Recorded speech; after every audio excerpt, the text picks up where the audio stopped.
Touch like ice, tracing all my scars.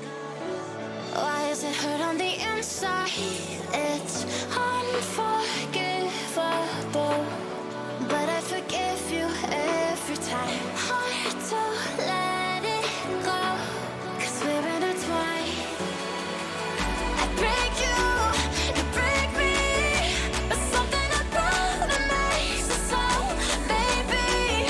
Every piece keeps us together in the cold.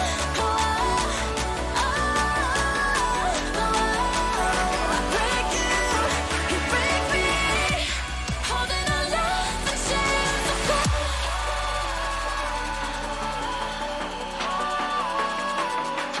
I break you, you break me, holding our love in chains of gold.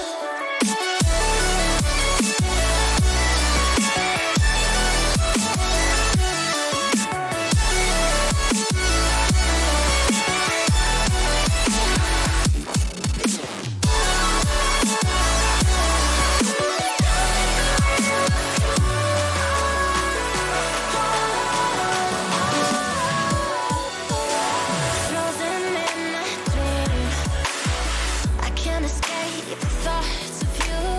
If I try to leave, when I'm with you I can't move.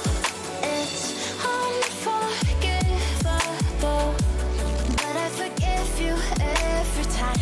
Hard to let it go, 'cause we're intertwined. I break you, you break me, but something about it makes us whole, baby. Every piece keeps us together in the cold.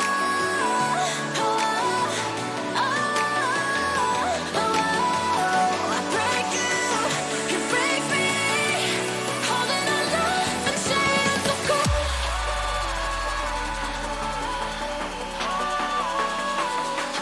I break you, you break me,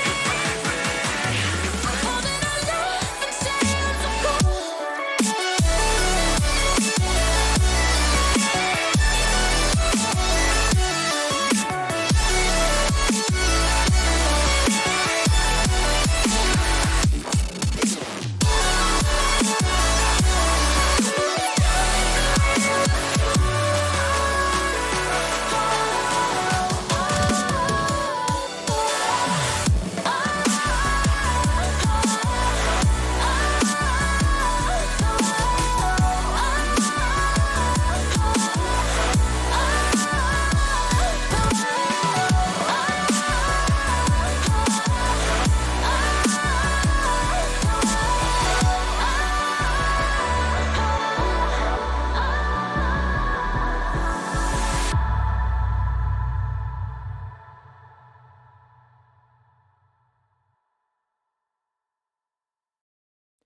You know I make you feel good.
Started to fall, and where were you?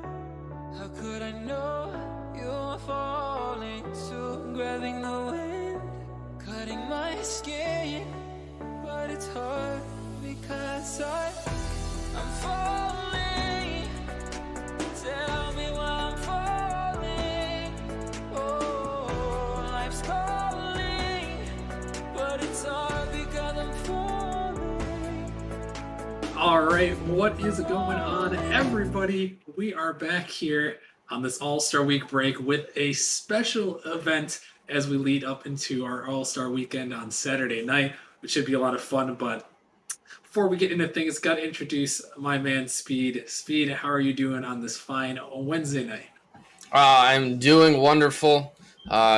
Started driving a Class B dump fuel truck today, so that was always fun. Had no service and came back to find out that this wonderful event was going on. So can't beat it. Excited to get back into some Nemesis action. Yeah, it should be fun. First, also, and one more thing before we keep things rolling along. Shout out to Crippus for an 18-month resub. He's also streaming for us tonight, so shout out to Crippus for all that. But yeah, first matchup of the night, we have an interesting one as we got a couple of show matches going down. I'm sure some of you guys saw the news announcement. You're like, what's going on here? So basically, what we got for you guys tonight is we got 3 matches from season 6 last season that we're bringing back to you.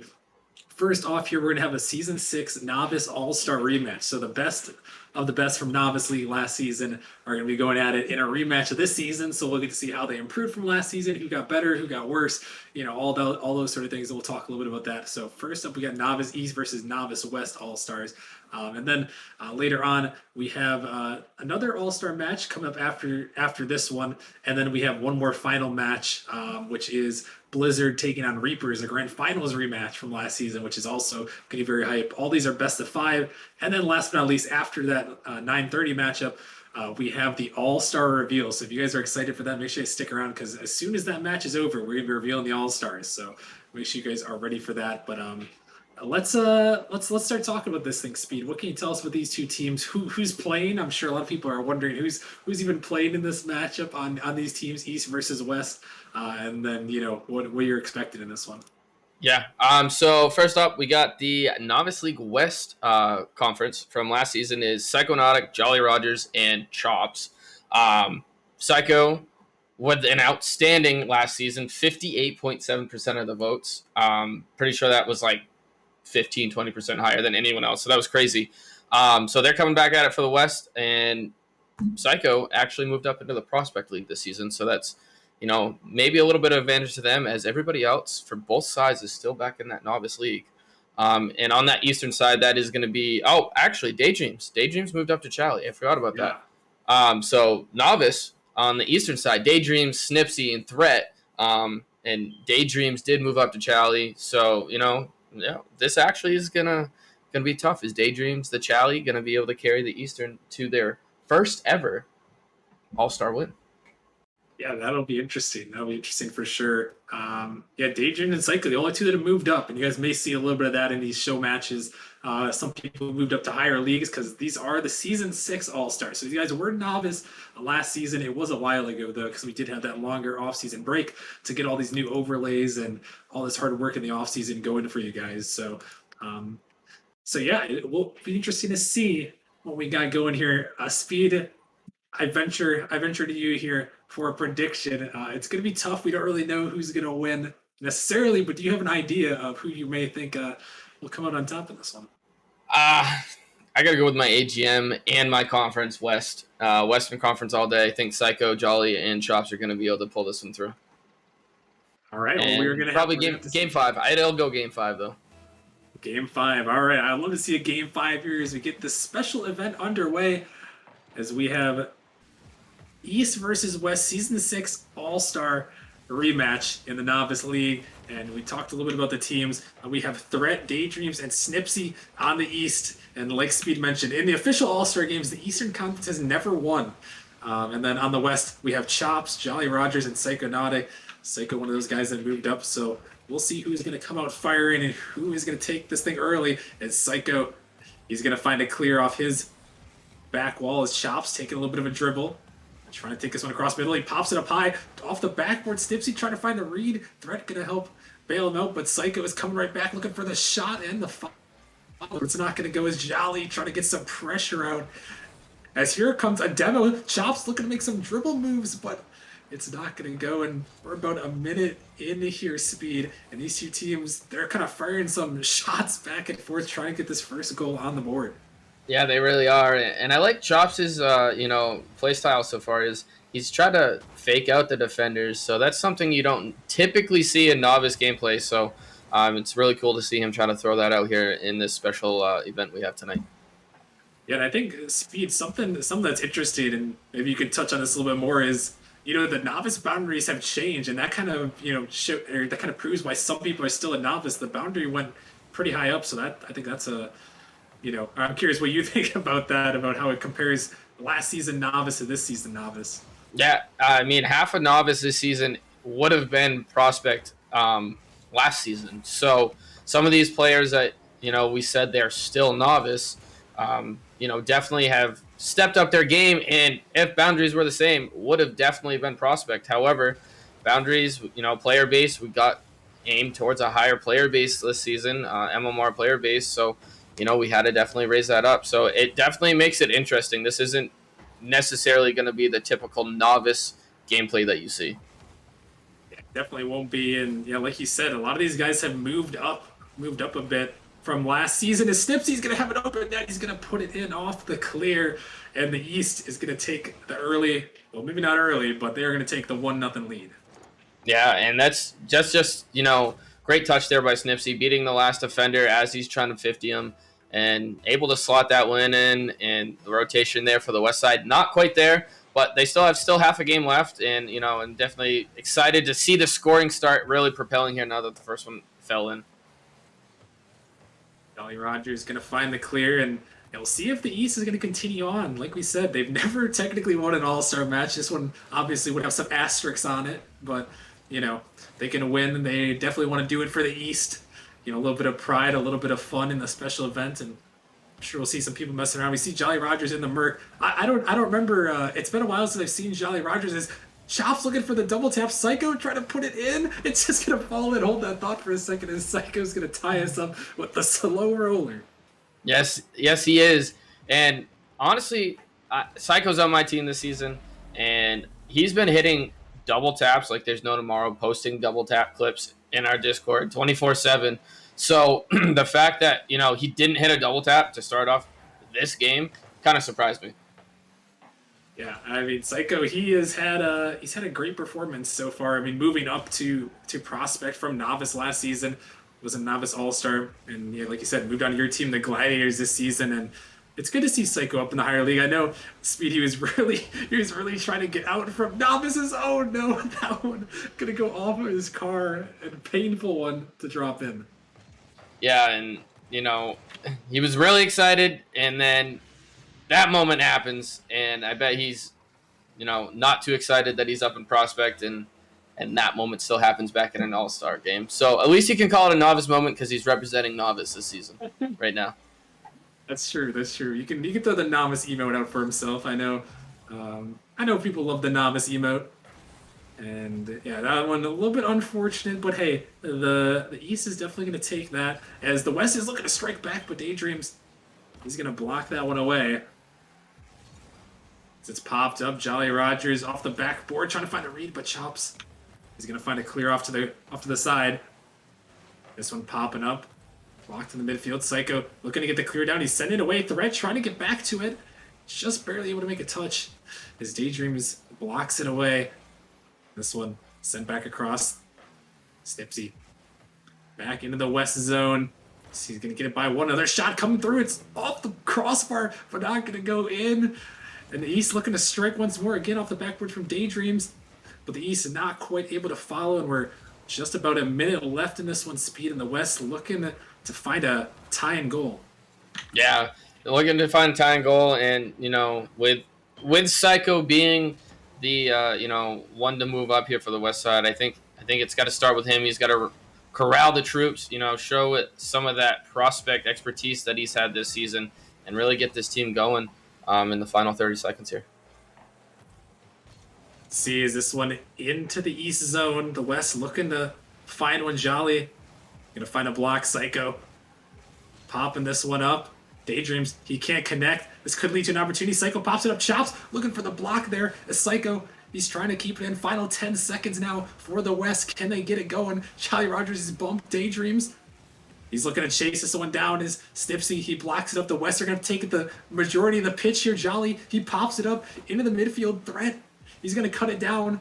Can the West keep this ball up? Jolly to the side. Psycho. He's going to get it to the corner. The West still going to have a ways to go as Chops puts it up in the midfield. A double commit comes through, but the ball is still floating. Snipsy off the side wall, and the shot going to go in for the East, not the West there, as the East put the dagger in. You got to respect them keeping it up at 0 seconds. You really do, and great effort by both sides there, and great to see the East not, taking the easy way out and letting it drop. They were also trying to keep it up, get one more in, show the fans that, this, again, is not the typical novice play that you would see, that they've gotten way better and that they're able to keep that ball up for 15, 20, 30 seconds at the end of a game if they really need to. Respect that. I think they should always keep the ball up in 0 seconds. Especially in this little bit of a show match. I mean, you want to win and you have some fun.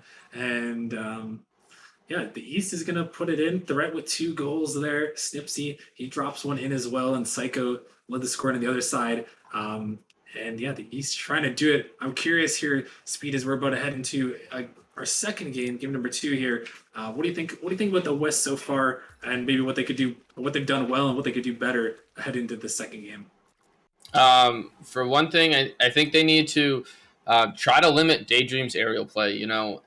Especially with Challenger being almost what Rival was last season for a little bit.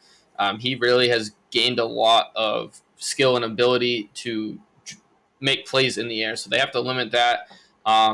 His Daydream's team is definitely benefiting from that. They're great players themselves, so their awareness and their rotations are really helping them out. So West really has to limit that out of Daydreams, and they also have to just start playing a little more as a team. I feel like, with this being a show match, they're kind of just still not used to their play style, so they just have to get used to each other again. Yeah, that is one thing to note as well, is these guys, they don't play 24/7 on a consistent basis. I'm sure a lot of these guys have probably never played with each other. They found out about this morning, trying to get this all-star stuff going, and they probably just hopped into a call right now, said a couple minutes before, maybe play a couple games, and let's go play some Rocket League, because let's have some fun on stream. And we'll have to see how the chemistry goes as this one goes on. Is Jolly's trying to find a block there. Psycho, he's going to bang this one down by one of the defenders. The net kind of open, but the West not quite ready to capitalize. The Psycho looking for a shot as Demo came through. Here comes Chops up into the ceiling. Jolly Rogers is going to try to find a touch, but not quite able to connect. This one going to be blocked away in the midfield. Daydreams sending it up in the air, but it's going to be sent back. The West can't touch it, and Daydreams has an open net to shoot at. A little bit of miscommunication allows the East to get back on top. Yeah, and I think that's all that was right there. Is Chops may have called it. Psycho tried to back off at the last second, and they were both kind of right there, thinking the other one was going to get it, even though they both called it, type of thing. And unfortunate, Daydreams there to swallow that one up and give them East another lead here early on in game number 2. So West definitely has some work to put out for the rest of game 2 here. Yeah, definitely so. They see if they can bring it back. They've had a couple of solid opportunities, but really the East has been doing just enough to hold on to this one. First game was close, only a 3-1 margin, with the last goal being scored at 0 seconds. So regardless, it's been close. The West have to look and see if they can fight back for some offense.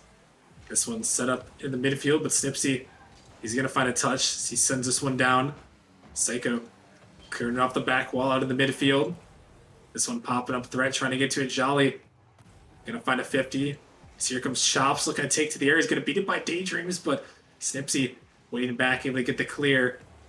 And it just seems like Speed, as we are about 2 minutes through, it just seems like the East have some pretty solid rotations. This one is dangerous towards the net, but they're going to clear it away. It just seems like, I don't know if you agree, but the rotations may be the difference at the moment. Yeah, it really is. You see, every time the East is there, they have an option. They have a passing option that, they take a shot. There's someone there for the rebound. With the West, it's kind of just like, oh, you have the ball. I'm going to sit. The other two are like, I'm going to sit back, let you try to do your thing. And they're not really quite there for any type of second chance play. So that's definitely, to me, also seems like what's going on here between the East and the West, and why the East has seemed to have such an advantage so far. See if they can continue their advantage. It They may seem to have a pressure advantage. Oh no, this one could be going towards the net, but it's off the post, and it's going to be cleared away. That one almost a huge mistake there. But yeah, despite seeming to have a lot of pressure advantage, the East only leads by 1 goal, as they did for majority of game number 1. Before tacking one on at the very end. As this one shot towards the net, but it's off the post. The follow-up, Chop's going to get a great touch there, but Snipsy, he's able to keep it in. He's trying to chase it down again, but not quite meant to be this time. This one's sent back in the west half. Snipsy is up, can't connect. It's Chops looking to stay up with this one. He's going to find a touch by one. Going to block it up off the ceiling. This could be an opportunity here as the East double commits Psycho. He's going to try to get to this one, but it's just a little bit wide. Now down to 1:30 again. Speed, another really close game, but the West just struggling to get a tie ball game. Yeah, they're throwing everything they have at it now. You know, they've had a lot of great looks. They're starting to get a second man there and get multiple looks at the goal. But this East defense is just holding on for dear life, and they are doing it excellently as well. Only need to hold on for a minute as Thread is going to bump Psycho right off that dribble. And Snipsy, he's going to have a dribble of his own. Oh my goodness, he takes it all the way. It's a 2-0 lead for the East. And that's just a great heads up right there. Seeing he has space, realizing he has the ability to beat 2 defenders on the dribble. And, you know, that's a great heads up play right there by Snipsy, not just banging it into the West's defensive half. Huge dribbles from him, and yeah, I believe he's a free agent right now, so trying to get back on the team here before the trade drop deadline, and looking to get his name out here as Season 6 All-Star. Looking to get his name out in Season 7, but the West, they are not done yet. Still 40 seconds left. They've been held scoreless here. Still have an opportunity to tie this one up, and they're looking here as Jolly Roger is going to 50-2. The Psycho, this one going to get sent back down up in the midfield. And Jolly going to clear that one away. Snipsy in the corner now as it pops up towards the backboard. Chops going to find a touch to the corner, but time really a huge factor for the West as they're trying to get this one out. Jolly, he's going to land on it, going to try to throw off Snipsy, but the final 10 seconds, if they don't score with time left on the clock, this is going to be East victory as Threat clears it in, and that will do it here. They're going to get another one. No, Daydreams, you can't put it home on this one as they're going to try to keep it up one more. Maybe the West can get one for the road here. Chops trying to get to it, but Jolly, he's going to keep it up towards the backboard, but it's sent down, and the East are going to take their second win in a row here, and they put themselves one win away from taking home a sweep here in this little show match. Yeah, and, you know, a sweep here would mean a lot to the East. You know, granted, yes, it's not quite an actual All-Star game. It is last year's replay of All-Stars match. But, you know, with them being 0-4 since, you know, Novice was created in All-Star matches, this is definitely turning to be in a right direction for the East All-Stars. Yeah, definitely so here. And, I mean, a good performance overall. You have to be impressed. I know Snipsy, he's putting his name out there in Daydreams. He's a challenger this season, so they may have a little bit of the upper hand there. But yeah, Threat and Snipsy still novice, Daydreams challenger, and then Chops and Jolly novice with Psycho as the prospect there. So, I mean, maybe the East has had the edge on paper, and so far they've had the edge in this game. But honestly, Speed, they've been close. They've been close. I mean, I've been impressed with the West able to hold on. It just seems like they just need some little thing to break through, and I'm not quite sure what it is. And I agree with you. They haven't been quite blowouts. So, with that being said, if you are the West, you got to try something, right? This is a show match. It's a game that doesn't really mean anything. So try something. Maybe get physical, or, you know, whatever it may be. Maybe look for more passes and really emphasize on that. As Jolly Roger's trying to make something happen to start in Game 3, and unlucky goal line save right there by the East. Oh my goodness, I thought for sure that one was going to go in for Jolly to start things off, as it looked like it was almost a fake kickoff. I don't know if it was intentional or not, as this one is sent all the way down, and Daydreams, he's going to put it in for the East. And I thought maybe Speed, they were going for the fake kickoff, but I guess it doesn't matter, as the East is going to strike back.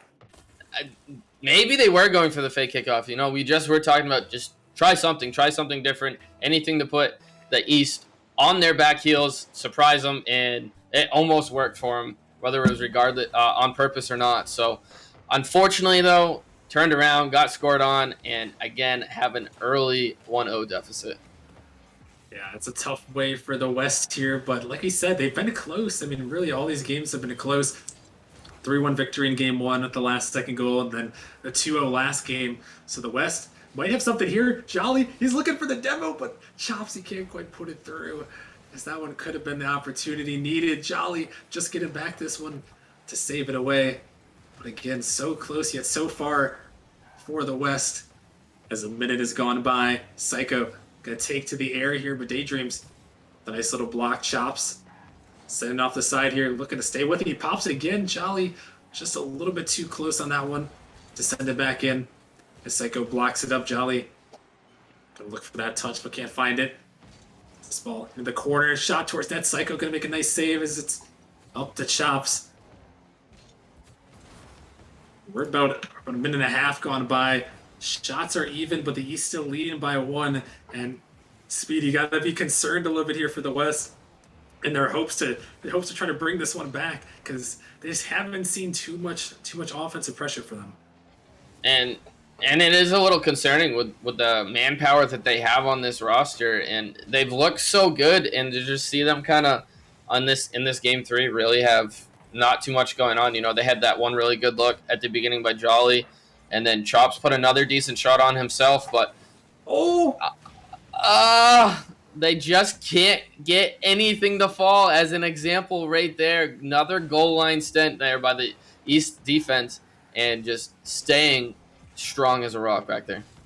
Oh my goodness, that one was so close. I thought for sure that was a goal. I am very surprised that demo must have came out at literally the last second. And I mean, what a touch to save it away, as Psycho's going to dribble it by 2. But Daydreams, he cuts it off for the moment. This one actually still dangerous. Here comes Chops. He's going to send it a little bit high. Can he find the follow? They're trying, but they can't get it. And or as we said, they weren't getting in the offense. They start to get a couple of shots towards the net, but they cannot find it. As here comes Psycho. He's going to find a touch to the midfield, but only Snipsy is there to meet him. As Threat taking this one. Send it towards the middle. Dangerous Jolly. Just able to get the touch. Is Snipsy thrown in the midfield. Here comes Jolly. Sends it up just a little bit wide. Daydreams might not be able to read this one, but Snipsy's going to come out of nowhere. And still, the West, they need to find something. They're starting to get some pressure speed. They just can't break through quite yet. Yeah, they're getting the pressure. They are technically out shooting the East 4-2 after that shot right there by Jolly Rogers, and they've had a lot of the pressure in the East's defensive half. But again, they need to get something to happen to break one in, tie this game back up, and find a way to come out on top on this game 3 and force it at least to game 4. I just need some content here. Give us some content, East and the West here. Hopefully, for the West can bring it back, as Threat's on the dribble, trying to take it all the way, but it's not going to go. So we're getting down close to 60 seconds remaining. The East looking for the sweep, and the West hoping to fight for another game. As Psycho, he's sending it up. It's off the backward. Daydream, super awkward. It's a shot opportunity, and Chops puts it in. Ties us at 1-1 with 1 minute remaining. And that's what you're looking for right there. Nice plays right there. Beautiful pass by Psycho. Big clear. Ends up waterfalling right down. Puts the defender, which I believe was Daydreams, in net. Very awkward, and Chops. Easy touch. Put it in. Secure it. 1 minute to go exactly on the clock. Exactly. Good position they want to be in right now. Great goal, and finally the West break through. Is this one send it back? But can they hold on? Can they give themselves the win here in this one? That's what we're all waiting to see. Can they get a game win in this one and maybe start the reverse sweep after losing the first 2 games? The East, they probably don't want any part of that. As much as they love the content, they probably don't want anything to do with that. This one's sent back. Chop's going to make the save, and Threat going to send it high off the backboard. This one dropping down. The East pop it up, but no one from the West challenging as Daydream sends it towards the backboard. Chop's going to find a touch, but it's still dangerous. The West get a little panicky here as this ball is going to get by Snipsy. Psycho, can he get to the middle? No, it's banged back. And Chop's awaiting dangerously on his back. We're going to try to take it up, but oh my goodness, that one almost read out final seconds here of game number 3. The West looking for a dagger at the end here. It's towards the net and it's in. Jolly Rogers with the buzzer beater winner. Wow. And if you're the East, I bet they're sitting there saying that hit the ground, that hit the ground, that hit the ground, because that thing was close to hitting the ground. But West finds a way, turn it around, get that win here in game 3. No sweep for them, except maybe the reverse sweep coming in here. And my channel points are still intact. Come on, West. The West is still alive. What a performance there. I mean, Speed, I just thought for so long in that game that they were down and out with the way it was going. I felt like it was one of those series where, the East, they just went out and then barely hold on in the end to get the sweep. But the West, they're back and fighting, and going to provide us some content with a reverse sweep. And I mean, that's got to get your spirits high after that win right there to give you some confidence. Yeah, and it really will. The only one that really looked scary on the other team for this game, up for the East, was Daydreams, coming out with 5 shots. But the West tallied accumulatively 7 shots as a team, and, they looked much better as a team that one. And it looks like they definitely found a way to, handle this East offensive pressure and break down that defense a little bit and find a way into the back of the net a couple times. Yeah, they did. I mean, pressure was great that game. I mean, it looked like a great game for the West. They kind of found something there in game 3, but it's that may be the easiest game when you're attempting a reverse sweep. Speed. It's getting that first one. That may be the easiest one to get. As now it's just going to get harder from here because the East they're going to try to lock things down for sure here in game 4, and don't even let them get the chance to get to game 5. Yeah, game 3. The winning team usually, most of the time, how that happens, they get a little lackadaisical, and the team that's already down 2-0, they got nothing to lose. They're putting everything out on the line they have. So I definitely agree that's the easiest game to win. But it's how they respond here is really going to show you what this West team can have. We'll see. Does the West have some more in the tank to tie us up and send us to a game 5? So looking to attempt the reverse sweep in this little show match. We're just tuning in here. No streams on the mainstream this week, as we're on a little bit of an off week for Independence Day, and a little bit of an off week as we're heading into All Stars. So we got a little show match here from season 6. These are the season 6 All Stars coming back on the stream here, having a little bit of a rematch. And the East took games 1 and 2, and the West just won that game number 3. Now they're looking to continue it on here. So we're heading into game 4, and Shops taking it to the backboard, trying to get a little mechanical, but it's off the post there. It's going to be blocked up as threat. He's going to try to make the touch, and Daydream's going to clear it away. About a minute in, and we've seen this story a little bit speed in this one. A lot of the first minutes here have gone 0-0 with no one breaking through. Yeah, both teams, having some decent looks, but none of them being registered as shots. So, they're getting some pressure. They're getting, decent looks, but they're more of just kind of passes off the backboard looking for teammates. So, we're definitely expecting with how this series has gone so far to start seeing this offensive pressure really pick up and seeing both teams start rifling off some shots and see which one comes off on top here. Because right now, they're both staying strong here in game 4. Psycho is going to put this one in. Psycho with the shot here. He finds a double, or well, maybe not quite a double tap. He finds a second read, and I don't know what happened to Snipsy. He is lost. He is lost in net there. And throwing for content. Hey, it's a show match. I may support it here as much as I don't like to talk about throwing. I mean, content may be there, and they put one in there to be a little bit interesting. But hey, the West is not going to complain. No, they're not going to complain. Just like Psycho won't complain because I threw for content and he ended up coming away with a win. So if you're the East here, I do not recommend throwing for content because it probably will bite you in the end. So just a little fair warning here, someone who's had bad experience with it already.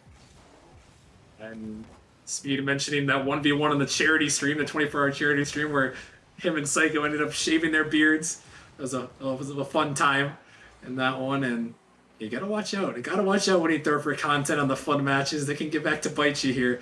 As this one, the East now, they find themselves down 1-0 in this one, looking to find an answer back.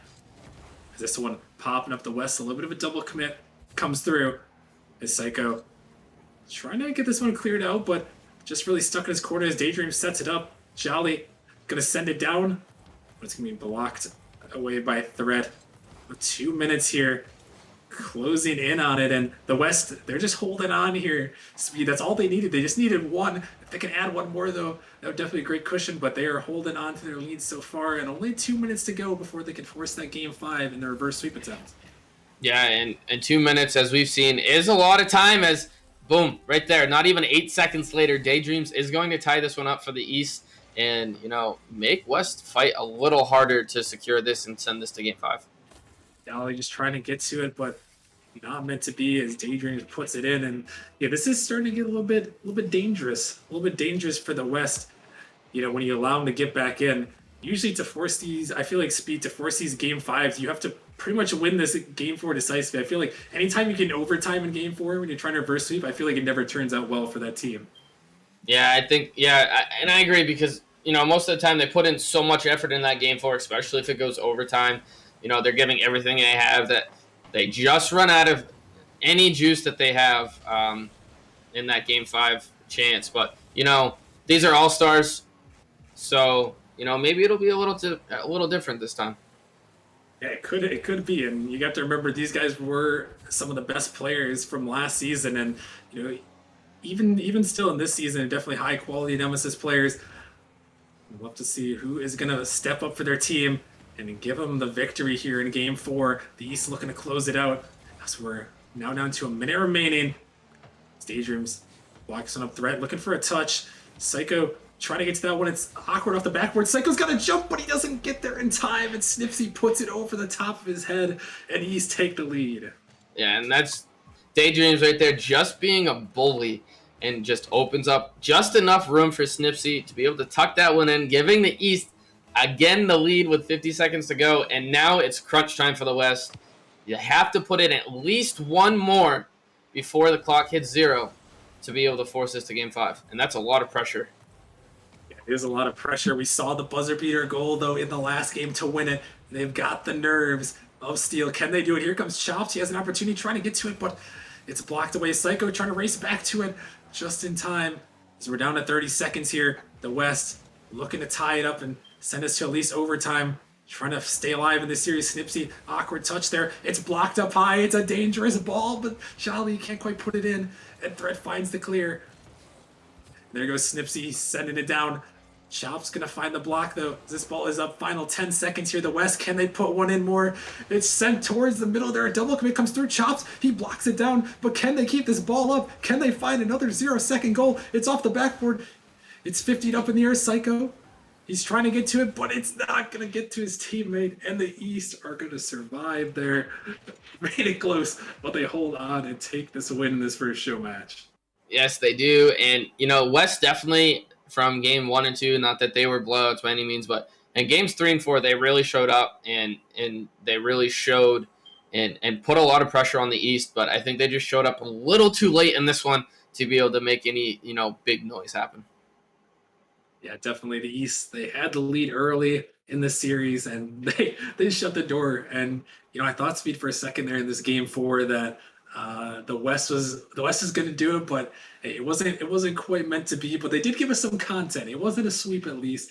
And the West, they made it close and interesting, at least in that game 4. So a solid start, I'd say. Yeah, definitely a solid start, and also got to give congratulations to the East. Not an official All-Star game, but they finally are on the board with a win. They are not winless anymore in these All-Star events. Yeah, there you go. The East representing the Novice East. The Novice East can rejoice as they've got a win on the board. So congratulations to the Novice East on getting this first show match. And we have 2 more show matches coming your way before we get to the final big All-Star reveal. So coming up in a little bit here, we are going to be heading to the Prospect League for another All-Star showdown. We have the Prospect East from Season 6 and the Prospect West from Season 6. They are going to be going at it here to see who can claim this rematch. It was a very interesting matchup last time between these 2 teams.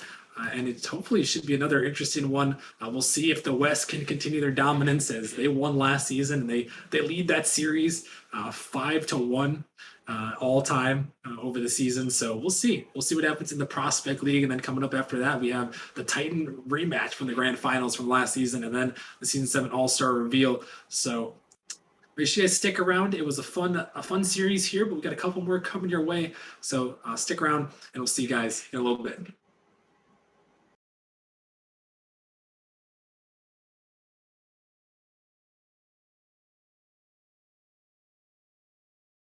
Don't you wanna feel good, good, good?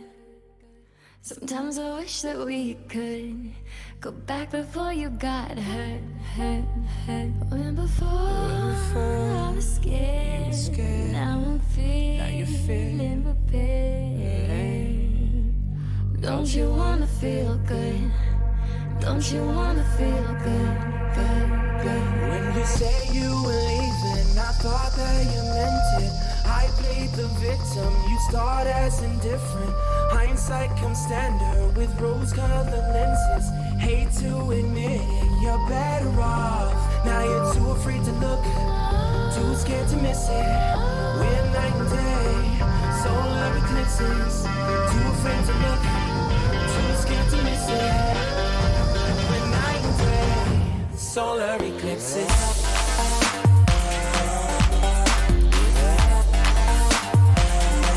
Solar eclipses.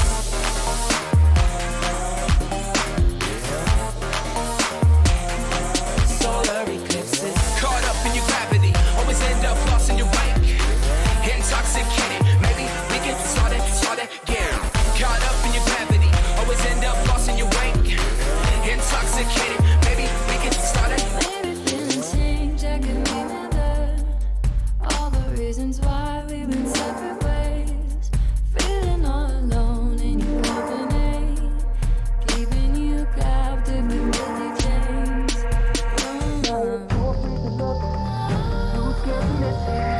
We're night and day, solar eclipses.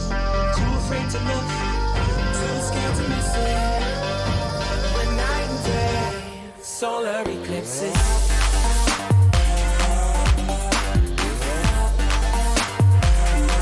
Solar eclipses.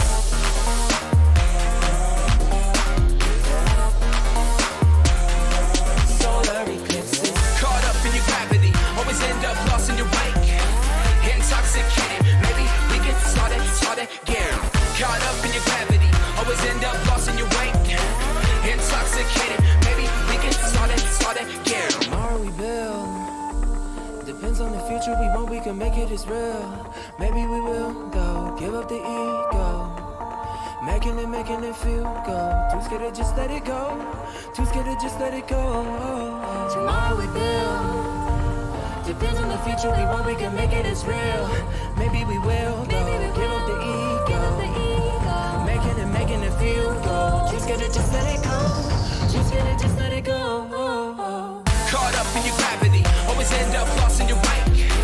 Intoxicated, maybe we can start again. Caught up in your gravity, always end up lost in your wake. Intoxicated, maybe we can start again.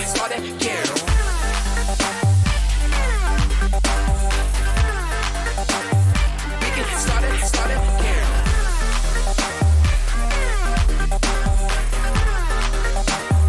We can start it.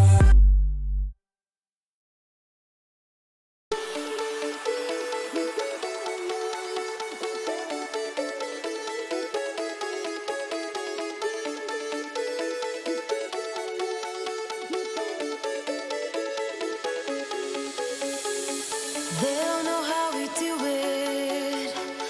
They'll never get it anyway. Conquering the impossible, all with a smile on our face. We work hard, we play harder, we push it to the limit, going farther and farther. We work hard, we play harder, we push it to the limit, going farther and farther. Grind all day, we dance all night. With pride it brings the nature with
never get it anyway. Conquering the impossible, all with a smile on our face. Grind all day, we dance all night.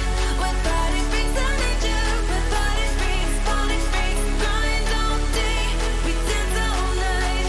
With body freaks and nature, with body freaks, body freaks.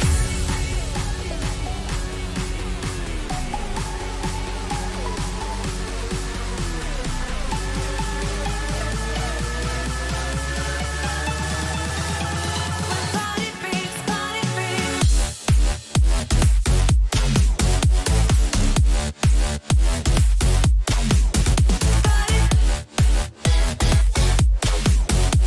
With body freaks and nature, with body freaks, body freaks. Grind all day, we dance all night. With body freaks and nature, with body freaks, body freaks. Grind all day, we dance all night. With body freaks and nature, with body freaks, body freaks.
Started to fall, and where were you? How could I know you were falling too? Grabbing the wind, cutting my skin, but it's hard because I'm falling. Tell me why I'm falling. Oh, life's calling, but it's hard because I'm falling. Welcome back, ladies and gentlemen, to the Nemesis Gaming League, where the grind continues. We are back for our second show match of the night. We're going to the Prospect League, where we're going to have the Season 6 All-Stars, East versus West, going up against each other once again for your viewing pleasure. Ladies and gentlemen, I'm Psychonautic, and I'm in the booth here, ready to bring you some cold-cocked Rocket League action. But first things first, before I introduce my co-host and friend, I need to apologize to Sans. I need to apologize to the West for my terrible performance just there in the Novice All-Star. I'm ashamed, and I might commit seppuku. Just kidding. I won't do that. I won't do that. Oh. But I am joined by Jaegers here, who did not just perform terribly and is not going to apologize. But how are you doing tonight, Jaegers? I'm doing pretty good. Just ate 5 hot dogs. I'm chilling. I'm rolling. A couple hours ago, I didn't even know this was a thing, but here we are.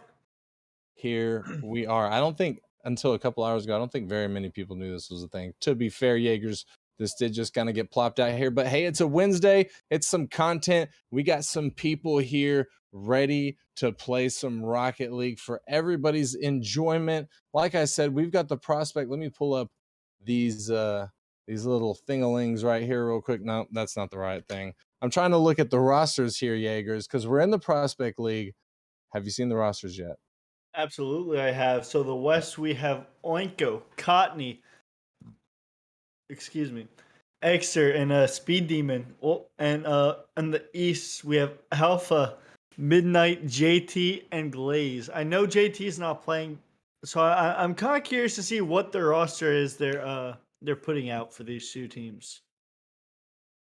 Yeah, I'm interested as well. Let's see. I see Alpha Glaze and Midnight and Oinko Speed and Cottony all in. So it looks like only 6 people have joined in.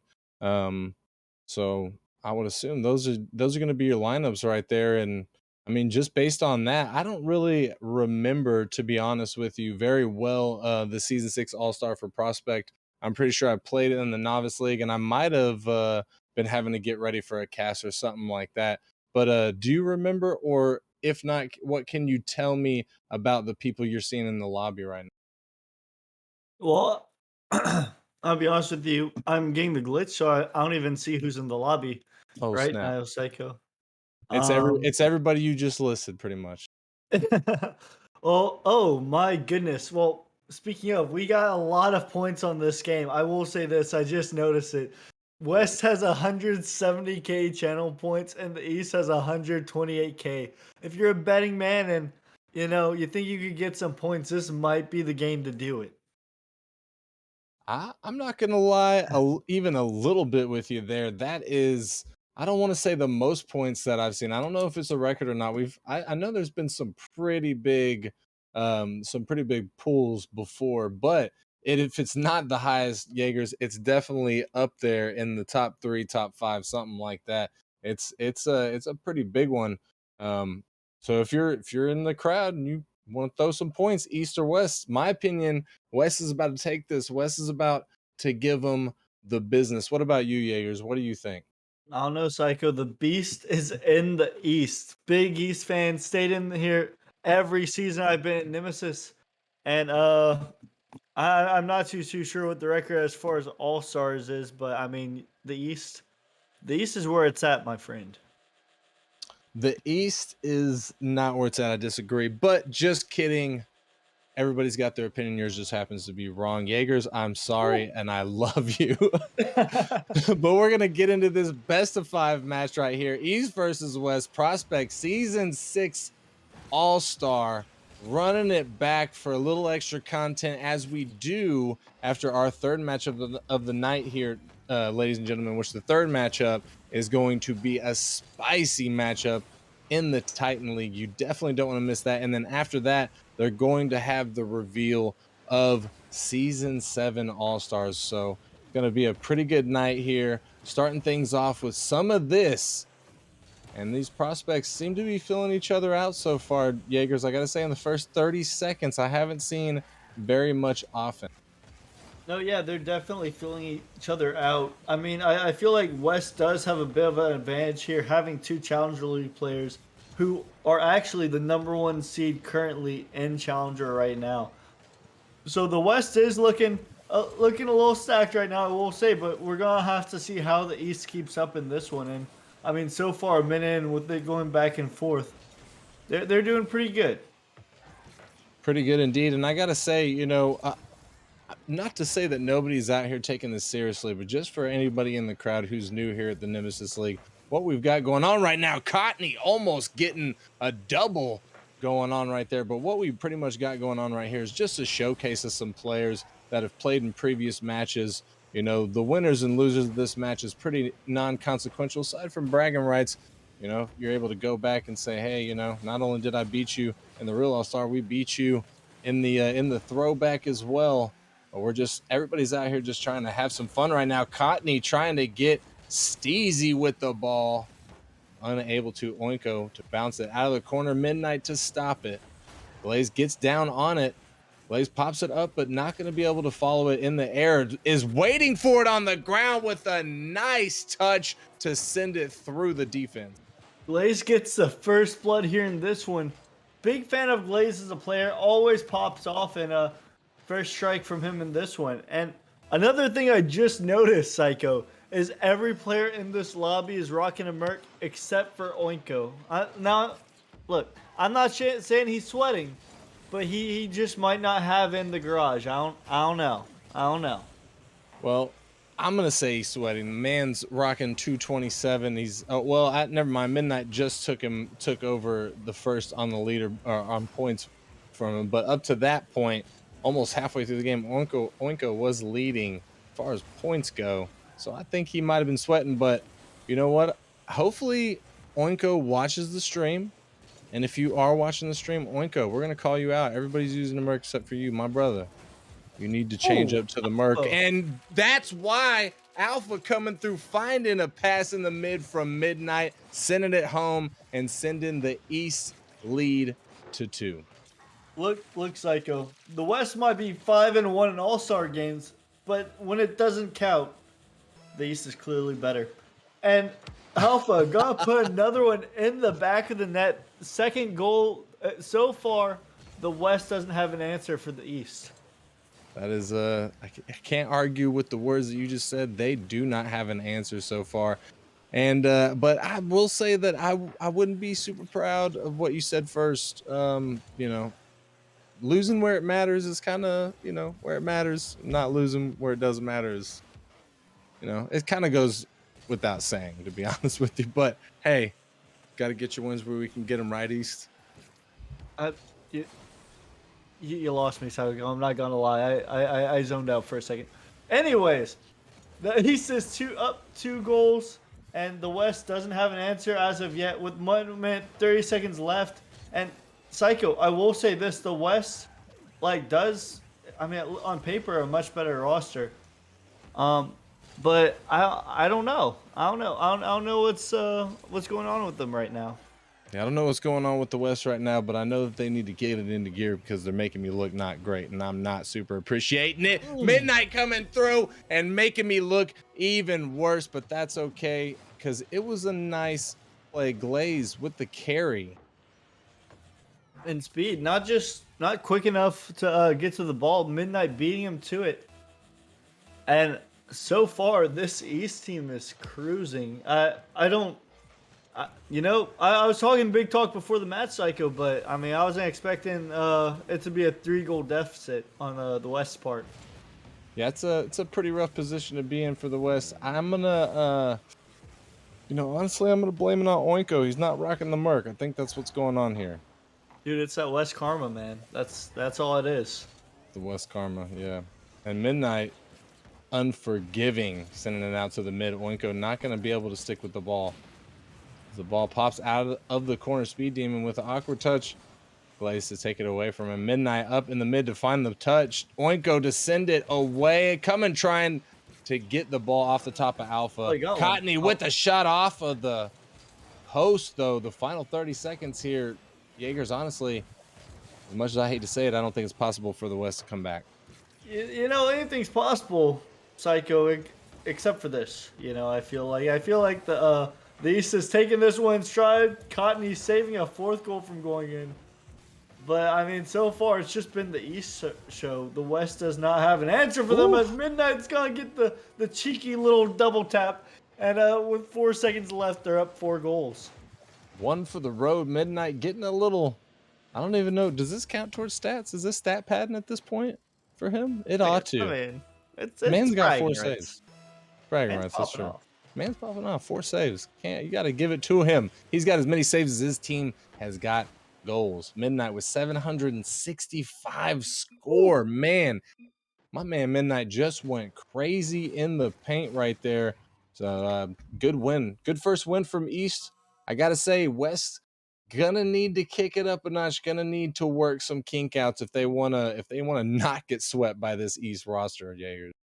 Oh, I really think it's because the East had one more Merc than the West. I don't know. That's all I can think of. I can imagine Speed and Cottony are yelling at Oinko to get in the Merc because they need to be. They need to change something. They need to be. Yeah, but that's... Midnight. If he's playing like this against 2 Challenger League players, I'm absolutely disgusted to see what he's doing in the Prospect League. I don't know. I haven't seen stats, but the man seems like he's popping off. Well, just from the stats I see right here, I'm seeing 9 shots from the East Jaegers. And I'll tell you what, Oinko coming through with 3 out of those 9 shots. He saved 3. But you know what? If he had had the Merc, he probably would have saved 7. No lie. Absolutely, absolutely. Oinko's clearly dragging his team down, Psycho, only by not using the Merc. And if he used the Merc, that could have been an entirely different game. You're not lying. You're not lying. And I'm gonna wait and I want to wait in quiet anticipation right now for these players to join up on this pitch because I want to see, did Oinko change? Because if Oinko doesn't change, I might have to retire from the West Jaegers. I might have to go to the East. Might have to go to the East. East I is might where the have to go to party's the at. East. And I'm going Oinko straight is. to Oinko. He's in the Octane. Oh, yeah. My man's in the Yeah. Octane. Yeah, no, Alright, that was I'm the not first really- thing I did. I'm not really going to the East though. That was a ball-faced lie. Look, I mean, East is pretty nice, man. I'm not saying Pretty that's good not, team. but also it looks like some people changed back. It looks like everybody changed back. Okay, Oh, that's everybody toxic. changed back. Oh, it's That's- toxic. That's We- toxic. Yeah, we just Where's the fun? we just got memed. Oh my goodness. How Next many- they need to do the battle bus. That's all I'm saying. Battle bus Not- next, boys. All right, it's not a bad call. Let's see if they pull it out. But first things first, we're gonna see what the outcome of game number 2 here. Best of 5 series, 30 seconds in, looking a lot like game number 1. I gotta say, Jaegers. It looks like 2 teams that are sort of filling each other out, but I don't know. They should already be pretty well felt out. You know, at least hopefully East has thought through some new strategies here. They seem to be at least holding their own defensively so far.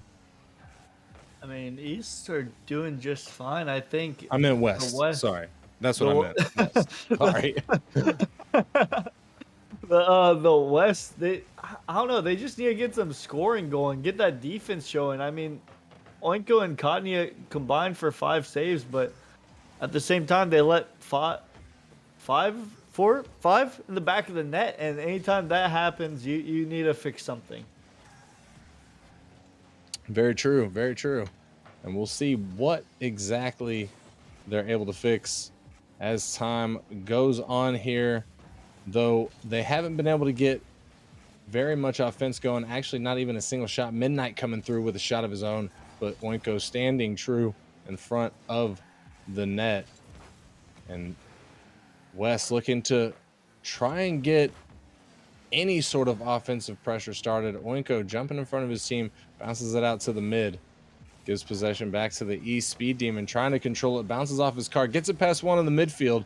Speed Demon to follow it. Speed Demon out of the corner, a little bit awkward. Midnight gets the touch. Cotney up above East. Oh, Oinko's what a there, puts speed. it in. But Alpha with a big save right there. And I gotta say, Jaegers, that is what you want to see coming out of the West right there. A direct fire on the net. Absolutely, and you know, if Oinko was anything but the Octane, that might have been on target past the defense, but alas, it wasn't. Oh my goodness, Oh. almost a goal line stand, but Speed Demon is going to sneak in the back of the net, and that's the first goal West has had all series. Psycho. That is, in fact, the first goal. But you know what? This only game 2. And that's the first goal they need now. West at halfway through game number 2 is controlling the pace of this game. How long are they going to be able to hold out? Will they be able to secure that mighty insurance goal and put all the more pressure on East? Or is East going to be able to have an answer for them in the final 2 minutes of this game? Oinko with the 50 against Alpha. Speed Demon in the midfield pops it up. Oinko looking for the pass, finds a shot, but it's going to go wide past the defender. Ball gets pinched and cleared all the way back to the West corner. Glaze with the demo, but nobody else from East up there to take advantage. The ball gets cleared back out to the East corner. Glaze past Speed Demon. Midnight trying to get it through, but Oinko takes it away from him. Oinko out of the corner. 50s with Alpha, and it goes in favor of East. There's the ball, pops up in the midfield. West still holding the lead here at 1, Jaegers, but you can definitely tell East is not ready to give up. They're doing everything in their power to mount some more offensive pressure. Absolutely. I mean, East is just pre-jumping here and there. Midnight almost gets a bump on Cotney, but not quite. Alpha's gonna put it on net though. Top left corner banger, and this one's all tied up. A bit of a chaotic play right there, if I do say so myself, as Midnight comes in. I'm not sure if he was expecting to get that touch or was looking for something else entirely, but it worked for him. Kicked the ball out to his teammate who had an open look, placed it almost perfectly against the defense there to tie things up here. East versus West in the Prospect League, game number 2. We are tied at 1 with just over a minute left on the clock.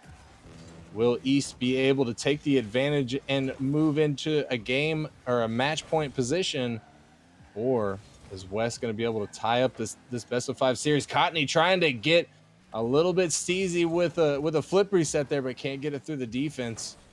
Speed Demon to put it down. It's going to go high. Glaze trying to get the ball out of the East defensive zone. Oinko taking it away from him. Midnight takes it back. Midnight looking to get a little bit of an air dribble, but Cottony to stop that. 30 seconds left on the clock. And Glaze trying to get mechanical. Cottony taking his time, being patient. Midnight getting yeeted by Speed Demon, and Cottony with the banger. Speed Demon trying to find the redirect, can't do it. Cottony gonna get the double touch off the backboard, put it in the back of the net, and West take the lead with 16 seconds left on the clock. Speed Demon gonna fake out Glaze into running into the wall, and Cottony just a well-placed shot top left. And with 16 seconds left, it is looking like West is going to tie up this series. But also, anything could happen in 16 seconds. So, you know what? Who knows, Psycho? Who knows? But with only 10 seconds, East really got to take control of the ball. If they're not able to possess it, they definitely won't be able to do much with it. Cottony is up with it. It did get his flip reset there. He uses it to 50 with the defender. Oinko pops it up. The ball's hit down. Oinko is there. Cottony hits it to the side. Speed Demon trying to follow, but Midnight gonna pop it over him into the corner. Alpha keeping the ball alive. Glaze gets it past 1, but it touches. And the West All-Stars taking game number 2 out from under the East, evening the score in this best of 5 series. No, yeah, West just showed up. It looked like maybe they weren't used to the Mercs or something, because they played a lot better in this one. Oinko and Cottony again, one more save than they had last time, showing that the East are putting shots on target. But East just not able to keep up in the saves department, and the West gonna tie up the series.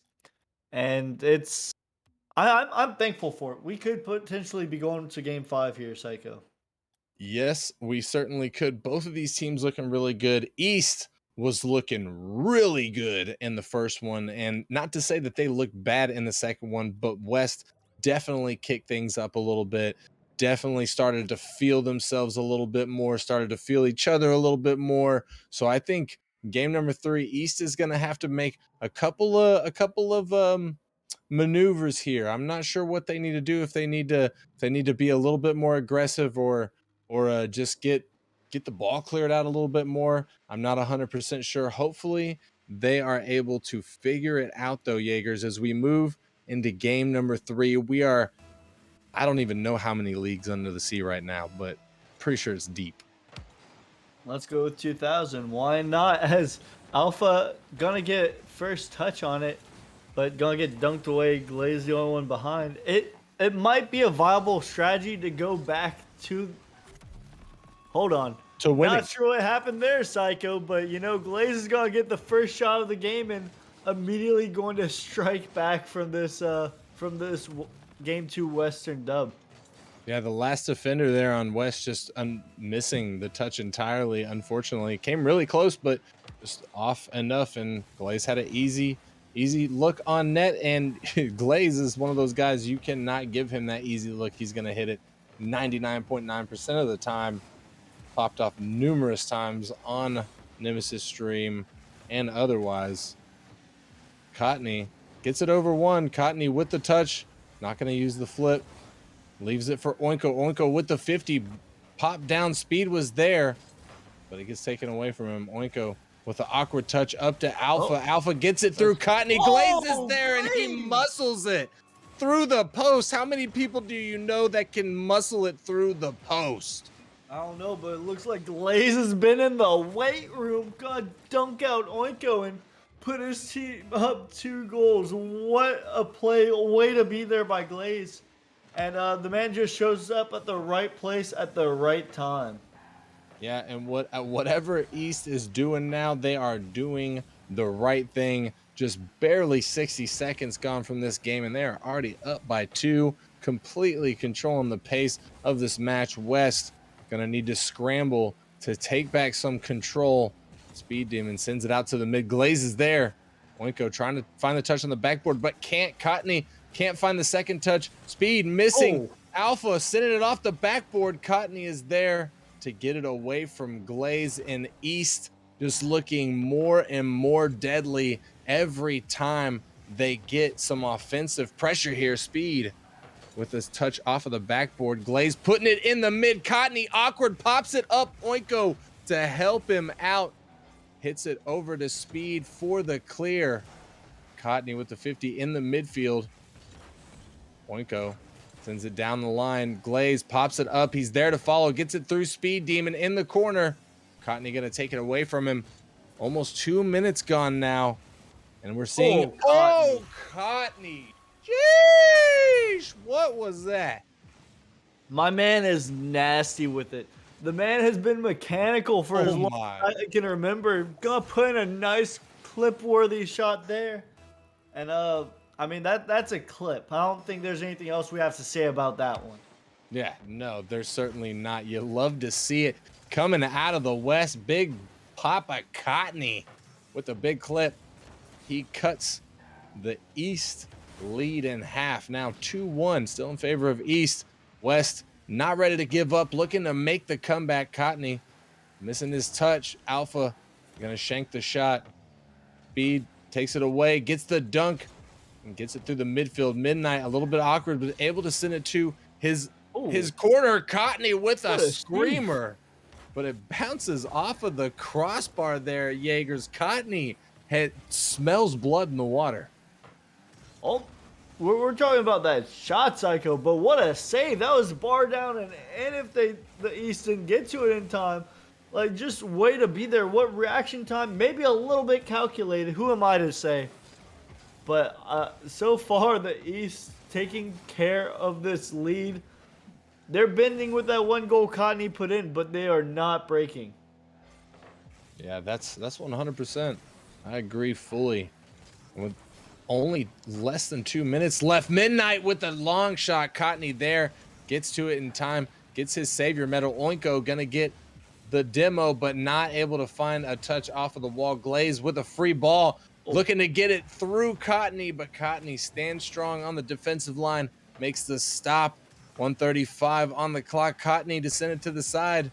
Can't follow it, trying to leave it for a teammate. Alpha misses. Speed Demon's there, but Glaze to take it off the top of him. Bouncing out of the corner. Midnight's up. Oinko to make the stop. Glaze trying to shake things up in the midfield. Cottony getting bumped off of his air dribble.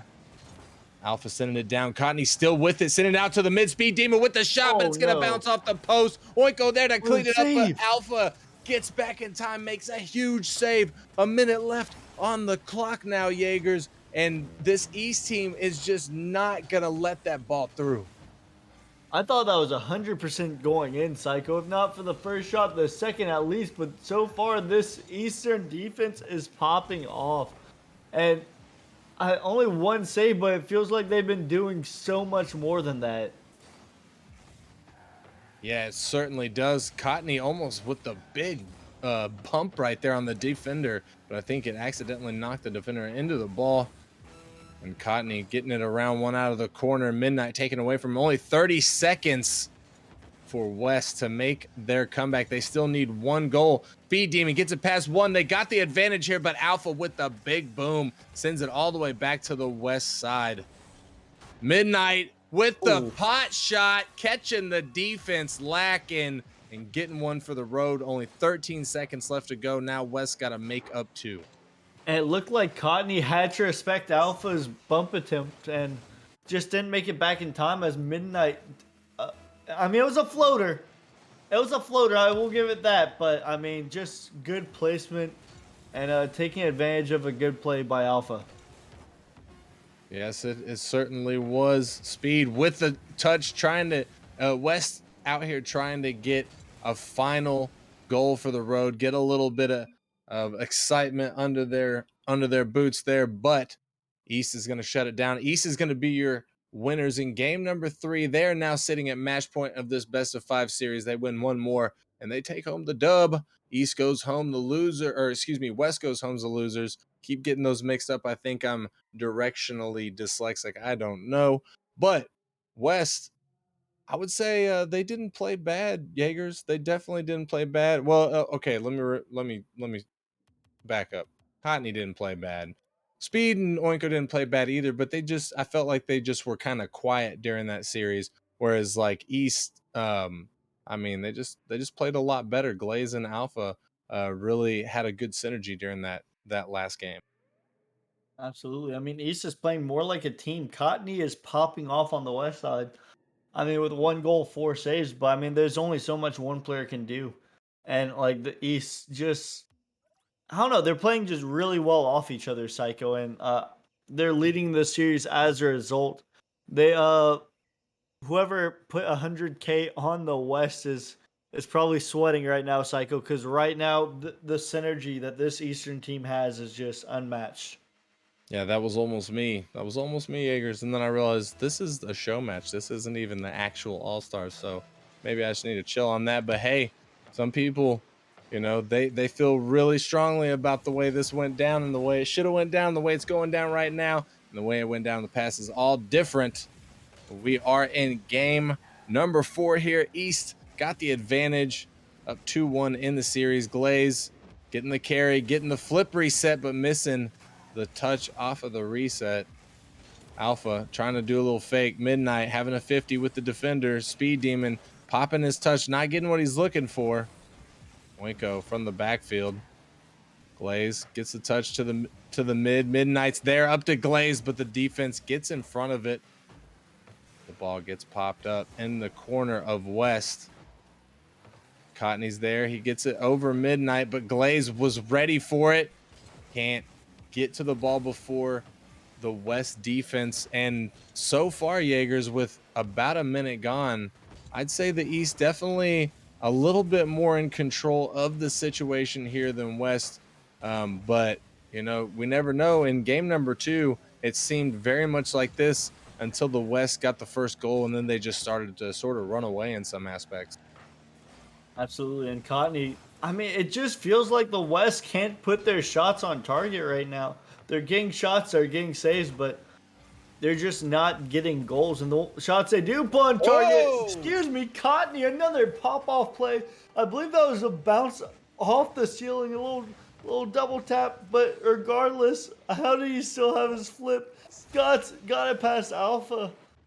And I mean, Cottony, I have no complaints about his play. The man's just been popping off.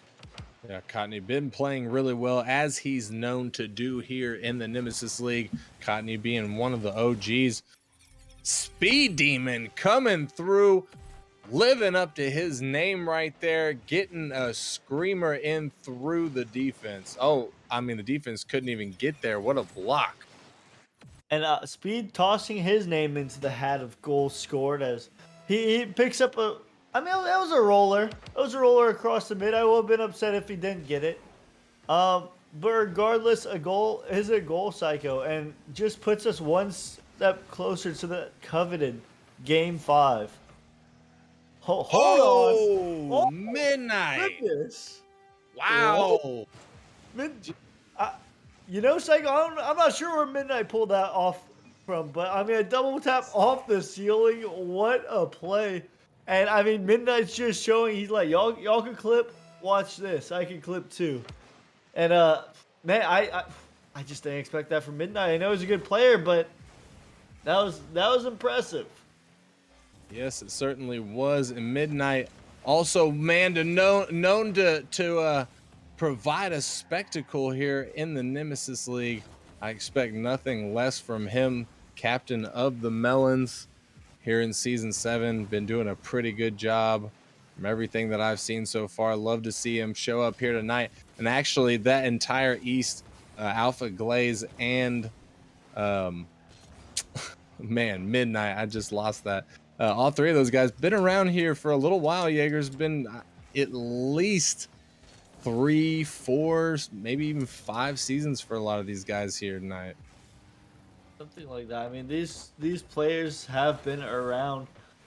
Cottony, Sean target, but nice little save. Oh my goodness, I thought that was going in, but the East combining for another save, goal line stand, keeping their game 4 victory chances alive. Just an iron wall right now, and it's finally gonna go in with who else? Cottony, put it in the back of the net. Yeah, who else indeed? I mean, Cottony with 2 goals so far out of 4 shots, 50% shooting average so far. See what else he's able to do as the West takes the lead, takes a 2-point lead at this point. And I hate to say I was right there, Jaegers, but I mean, they got the first goal in game 2. They got the first goal in game 4. If East lets this team has the first goal, they're just gonna run away with it. Cottony just starts to find that groove, and it's a done deal. Well, my mantra, Psycho, is never apologize for being right, my man. And I mean, thus far, you are correct. The West, all they needed was that first goal, that little bit of momentum. And I mean, it just like the West is a very momentum-based team. Like if the East gets that first goal, the East are gonna pop off. But if the West do, like they pop off, and they're playing really well right now. As Glaze gets a pass to Midnight, and Oinko not quite able to get it back in time.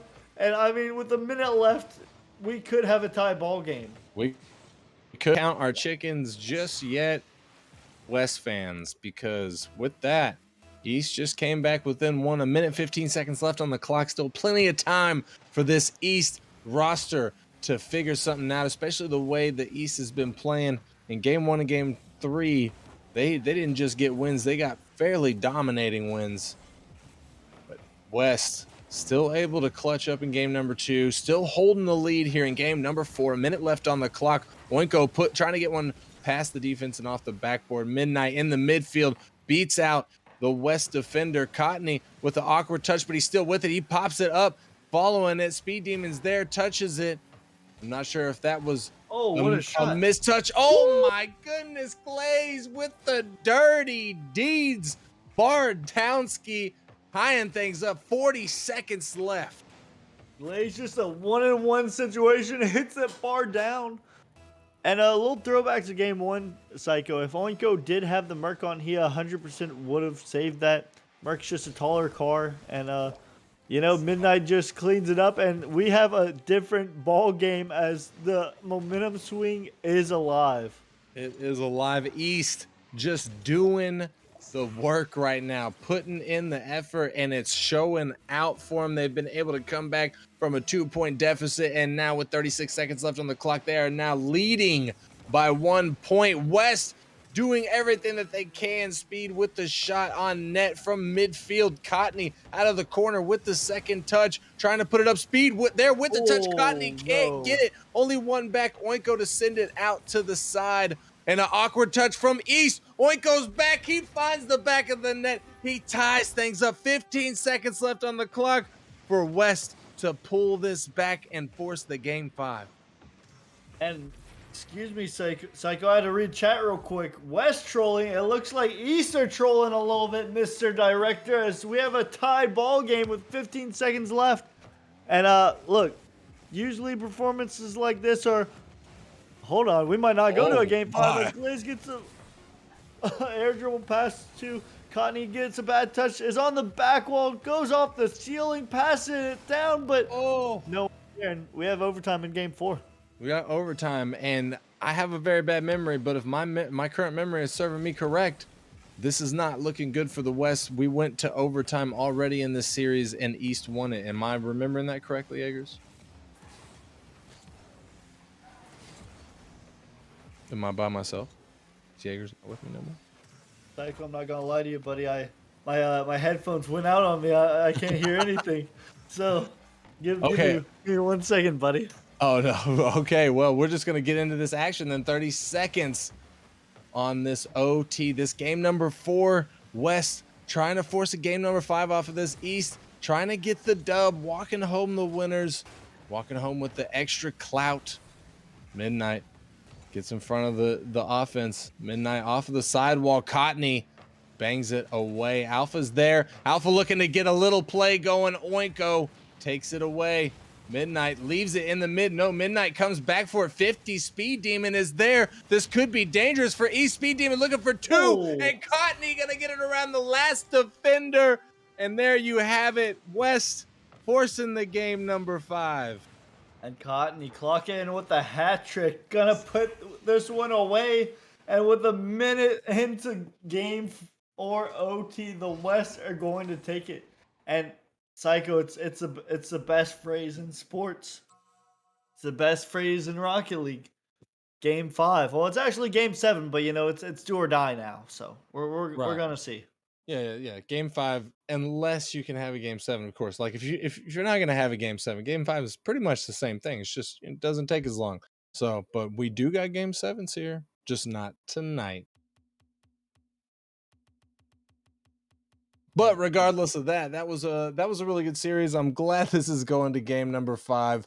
West almost didn't pull that out. Jaegers almost dropped the hat right there. East came in 36 seconds left on the clock. They were able to take the lead 4-3, and West was able to not only tie it up but take the win in the overtime. You know that tension's got to be high on the pitch right now. Absolutely. I mean, it doesn't really mean anything, but you're not going to tell these guys that as they're going hard in the paint and almost East gets a almost nice little kickoff goal to start game 5. And Speed with the touch off of Cottony sends it down. Midnight's there. He's awkward with it, though. He does get the ground pinch and gets a huge clear all the way back to the West defensive zone. The ball gets cleared across the midline. Oinko's there. Oinko gets the double touch. It's still in the West defensive zone. And with the redirect, pops it up. Midnight off of the backboard. Speed Demon out of the corner. Can't get to it as Alpha is going to clear it away. Oinko with the pop. Oinko looking for the follow out of the corner. Gets the touch past the defense. Cottony not there in time. Trying to get a demo, though, but has to walk away with a bump. And Glaze taking his time here. I'm not sure if he's out of boost. But he's just trying to play some mind games. Alpha can't get it through Cottony. Cottony can't find the second touch. Midnight in the midfield gets it over one, but does have to take a bump from Speed Demon. Oinko with the dunk off of the sidewall. Oinko can't get it through Alpha. And geez, Jaegers, these two teams not wanting to give up an inch. Neither team getting one. Oh, that was not only the first goal from Speed Demon in the West, but that was the first shot on net, Jaegers. That was nasty. Did you see that bump play? Holy. You're just going to clear the backside of the net and leaving an open goal lane. And, I mean, look, Cottony wants it. The Season 1 Gold Tournament winner. He's making plays all over the pitch. All over the pitch. Indeed. Cottony showing up and showing out for everybody here tonight. Ladies and gentlemen, hats off. Speed Demon trying to take it away from the defender. Turns back on it. Midnight pops it over him. The double commit from West. Not going to get punished for it. Is both able to rotate out. And another double comes out. This could be dangerous, but Cottony getting back in time. Gets the touch. Glaze not doing a nice thing there as he hits it around his teammate. Cottony off the backboard. Can't follow it. Speed Demon out of the mid. Cottony looking for an incredible angle, but not able to find it. And Oinko coming out of his corner. Gets the 50 with Glaze, but goes in favor of East. Cottony's up in the midfield. He gets the second touch. Speed is unfortunately doubles on him. He's not ready to get the ball from him. Speed's up for that one, though. But his shot is going to hit the backboard. 2 minutes and 30 seconds left on the clock as we reach the halfway point in game number 5, Jaegers. And West is leading. This is historically in this series. This is not good for East. Not at all. I mean, the East, I believe they're 1-5 against the West, and I mean, this is just yet the moment Midnight gets the pass, so Glaze gets Oh. the doink, the ball pops up dangerously, and Alpha Oh. puts it in, slots it over the defender. What a shot! The man is just quicker. A great shot and a great play from Whew. Glaze and Alpha right there. The West defender almost able to get back in time, but East gonna find a way to make it through. Ties us up with 2 minutes left on the clock in game number 5, 1-1. East and West Cottony trying to get a shot on net. But I gotta say, Jaegers, that not only is East 1-5 in the Prospect League for All-Stars, but in this series alone, every single time the West has scored first, they have won that game. Yeah, I mean, you know what? A little change is nice, Psycho, and you know what? I think we are due to some change because I'm calling it now. East is winning this game, not in overtime, but in regulation. Oh my. Is Jaeger's right? Is Jaeger's what he's saying true? Will it come true? Or will it not? We'll have to see as we reach the final 60 seconds. Game number 5. Are we going to see an OT, or will one of these teams be able to find the back of the net and end this thing here in regulation? Pick up the W. Glaze off of the sidewall. Glaze with the touch and the follow. Gets the flip reset, trying to find Alpha. And that was almost an amazing display of skill. Cottony gets it past the defender. Gets the double touch. Holy moly. Jaegers, I don't know, buddy. I don't know. Well, you know, Psycho, I've been wrong before. Nice little double tap by Cottony. Nice little shot. I mean, anything's still possible. 46 seconds left. We saw East score 2 goals in 15 seconds last game. But man, what a shot by Cottony. Let's not focus on me potentially being wrong. Let's focus on Cottony's shooting because the man has just been popping off this game, and that's all I could say about that. The man is in form. Yeah, well, that's some grade A deflection. I accept it and respect it. But with the final 20 seconds of this game, Alpha almost with a huge redirect. But Oinko making it back just in time. Midnight trying to find a double. He can't find it. The final 10 seconds. Alpha putting one just wide of the net. As the ball gets cleared out. Glaze with the touch. This might be the final chance as the ball bounces off of the ceiling. It's still up though. East still has a chance to bring this back and tie this up with 0 seconds left on the clock. Cottony puts it up speed with the touch. Misses. Does he go for the fake? It doesn't matter. The ball's going to touch the West All-Stars. Going to be your victors here tonight in this prospect match. Wow, that was a good series, Jaegers. Oh, it really was, and I almost had these had a couple shots there at the end that probably could have, should have, would have been put on target. Would have been a goal. It's an SOT. But things happen. And the West popped off in this game. Cottony popped off in this game. The man went absolutely ham. And he looks like he saved Ibonics points as the man's gonna walk away rich. Yeah, I absolutely did a spectacular job. West coming through in game number 5 with that clutch gene, not only getting the W, but redeeming me for my horrible performance in the game prior. But that's okay because West just took that home. Congratulations to them. East, nanny boo boo. Better luck during the actual All-Stars that matter slightly more than the All-Stars that we just saw. However, ladies and gentlemen, we are running a little bit behind here, so let's get straight into our little break that we're going to take just a couple of minutes. If you need to use the bathroom or anything like that, we're going to be getting straight back into the action as soon as we possibly can. We got a very, very special match lined up for you in the Titan League coming up next. Jaegers, thank you for joining me here in the booth tonight. It's been a pleasure as always. Absolutely, Psycho. Always a pleasure. And every series we cast just happens to be a good series. They might consider putting us on a few more together because man, oh man, that was a good one. That was a good one, and there's a lot of people here that we could share good ones with, but you are one of the betters, my friend. Ladies and gentlemen, we will be right back after a quick break.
In another week, or will we not?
started to fall, and where were you? How could I know you were falling too? Grabbing the wind, cutting my skin, but it's hard because I'm falling.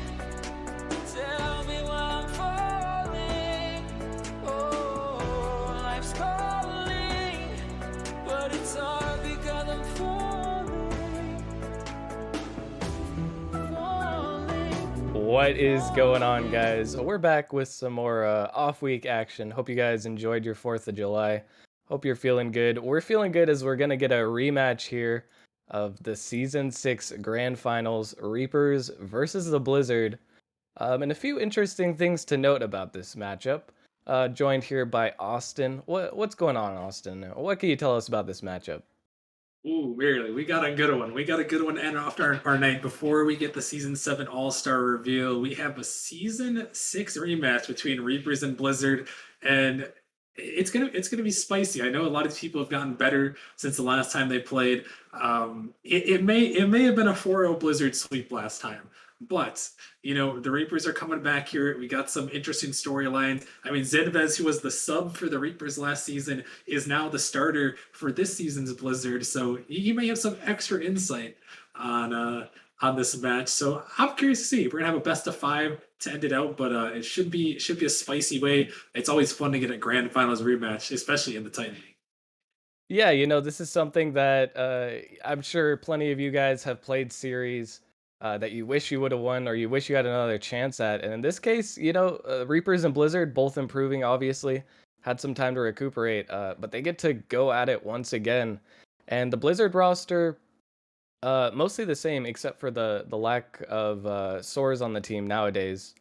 And the Reapers, they've had some more adjustments, if I'm not mistaken, since then. But who are we looking at to show up here for the Reapers? Try to change the storyline. Yeah, I mean, we'll have to see for the Reapers. I'm really curious if they're going to play with Zinvez. I know last season they played with Snack. It was Snack, Arrow, and Zinvez. Oh, I actually did play Zinvez last season. So Insanity was not there. Actually, that just changes things up. I completely forgot about that last season. Insanity was not there this season. Insanity on Pinnacle. And he's a really solid player. High 1900s. So they didn't actually have him last season. So that could change things quite a bit here, merely with Insanity playing probably Arrow, Snack, Insanity, or maybe Arrow, Insanity, Zinvez. I know Snack said he hasn't been playing too much recently, but I mean, really just having the presence of Insanity compared to the last season where they didn't have him, I mean, that could just change the script completely just from one player right there. It's definitely possible. And in Snack's case, I feel like he's one of those players who might say, oh yeah, I haven't been playing that much. But when you're at the level that Snack is at, especially with how good he was in the past mechanically and with the game sense, I feel like he's probably going to be pretty close to his usual form. I expect to see him pop off as well. But before we get this one underway, what are you thinking here? You think history is going to repeat itself? Are we going to see another easy Blizzard dub? Or are the Reapers going to come out swinging and fight back for this one? I don't know, really. I'd love to pick the Reapers in here. I want to see who's joining up on the roster. Looks like Insanity, Snack, and Arrow are on the pitch. I'm going with the Reapers. I'm going with the Reapers this one. The upset, the comeback here with Insanity, get a little bit of revenge. But I think Blizzard will definitely have to be the favorites. But I'm picking the upset potential here.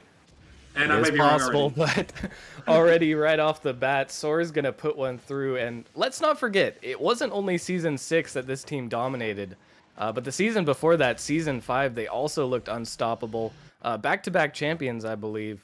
So this Blizzard roster, even though they haven't played a while, they synergized incredibly well back-to-back seasons. And you have to feel like that presence is still going to be felt on the field. Yeah, and something to note as well is that these Blizzard guys have been playing with each other, still since their time in Nemesis, winning Season 5 in that Game 7 against Pinnacle, and then sweeping the Reapers last season in Season 6. And they played each other in TSL, the league that Sands is running, where you can team with anyone. And yeah, they played them in that league. I know they were impressive, and they were definitely definitely a team with the chemistry that you mentioned. That even if you don't play with these people, with your teammates for a while, merely when you got chemistry for 2 seasons straight, sometimes it just can come right back to you, and it's like you never left. Especially like you said, if they're still playing together.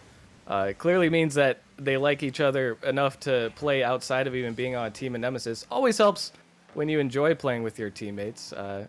Not forced to be on the pitch together, but they still are expected to do some damage here as Arrow will barely make it back to this one. Blizzard, after taking that early lead, hasn't been able to build on it yet, but they look still so threatening. Other than that play, which was a little bit suspicious. Double commit, which led to an awkward pinch, but right back at it. And Mad Max up for a huge read. He gets it down and Tox fakes the fast shot, gets it through. I don't think he had much boost anyways, but the defender got faked out there.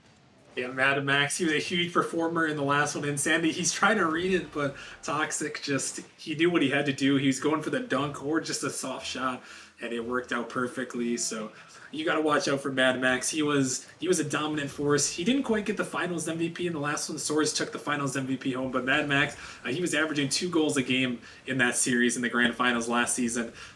So you got to watch out for him. He is a huge contender, and he's a scary man on the pitch. And it would be an understatement to say that MVP was not a close race. Feels like all members of the Blizzard roster really do so well to work together. They all have insane mechanics and insane pop-off potential that we're already seeing come to light. Reapers struggling a bit to really find anything of their own in this matchup so far. Mostly playing defense, trying to keep the ball out of their own net. They're going to have to do it once again, but Nat coming through. Clutch touch. But it's once again into Soar's clutches as he comes off the wall. Blocked away well by Insanity. But these plays just keep coming forward for Blizzard. They have such immense pressure building up. They finally get a good 50 to go their way to the Reapers. The ball's right back in their half. Nat going to have to try to play this one smartly, but he kind of gets too heavy of a touch. Arrow forced to make a defensive play. And still Blizzard attacking endlessly. And really, this is the playstyle, Austin, that we did see from them the entire season during Season 6. It worked out well for them then, and it looks like it's working out pretty well for them right now as well. Yeah, no, and it's really impressive that they can keep this level of offense. And I kind of miss these guys a little bit. They were really insane in their prime there in Season 5 and Season 6. You can still see the chemistry is there, just so much offense. And when you get a team that's just throwing offense at you and getting the clears, not even letting you get on offense, that's always impressive. As here goes Arrow towards the net, Soars. Oh my goodness, on the goal line, he shuts down the play. Look, he's a 3v1 and he still survives. And one of their first clear opportunities on offense, but Soars just remaining stalwart on that goal line, not letting anything through, not letting the Reapers have even a single goal. We can see these guys are playing so well so far. I miss seeing these guys on the pitch, but I'm sure the rest of the Titan League doesn't miss having to play against them. They're still holding on here. That's a big miss, but Snack can't get the open net. Maybe not expecting the missed touch from the defender there. And their defense is usually so solid, but another opportunity, and Tox can't get back to this one. Snack will bring us within a 1-goal game. Yeah, and finally the Reapers get one through here. Source, he clears it out, but he's double coming with Toxic. The Bad Max was leaking down the pitch here, and they're gonna put one in. And I'm curious to see how hard Blizzard is gonna try. I know these guys they like to have fun when they're playing too with their dominant offense. And, the Reapers may be able to take advantage of some mistakes where they're rotating up a little bit, looking for those aggressive plays. Because sometimes, really, when you get that much offense, you get yourselves out of position. And, that's how you beat a team like Blizzard here is on the counterattacks. And like this one right here, which is a wide open net. And that one will just float in. Arrow there as well. And you already mentioned it. We've seen them go for several pre-jumps. And this is just an incredibly aggressive dive from all 3 players there, getting stuck in their zone. And, Blizzard usually, even if they are freestyling, even if they are going for shots, they're good enough to get back. But Reapers are a good enough team that even if players can get back, they can manage to capitalize quickly. And now we do have a tied game on our hands, as it might not be for long. Reapers, barely getting that one out of their zone. But they're still holding on here after a huge bout of pressure from Blizzard in the early minutes. Really finding their way back. They're going to have to deal with some more, though, as Soar's going for the double. Defender up quick, but that one's going to be awkward. Knack manages to get the read. And Blizzard sent right back in. That one's off the backboard again, but Soar's too awkward to continue forward on it. Now 10 seconds left. Arrow might have an opportunity here. Another player with extreme pop-off potential, but the ball head the other way. Insanity surely makes that read 99 times out of 100, and we should be going to overtime barring any late game shenanigans here, and we will be in overtime here. After what looked like Blizzard might just run away with game one, because I've done a really good job to bring this one back here.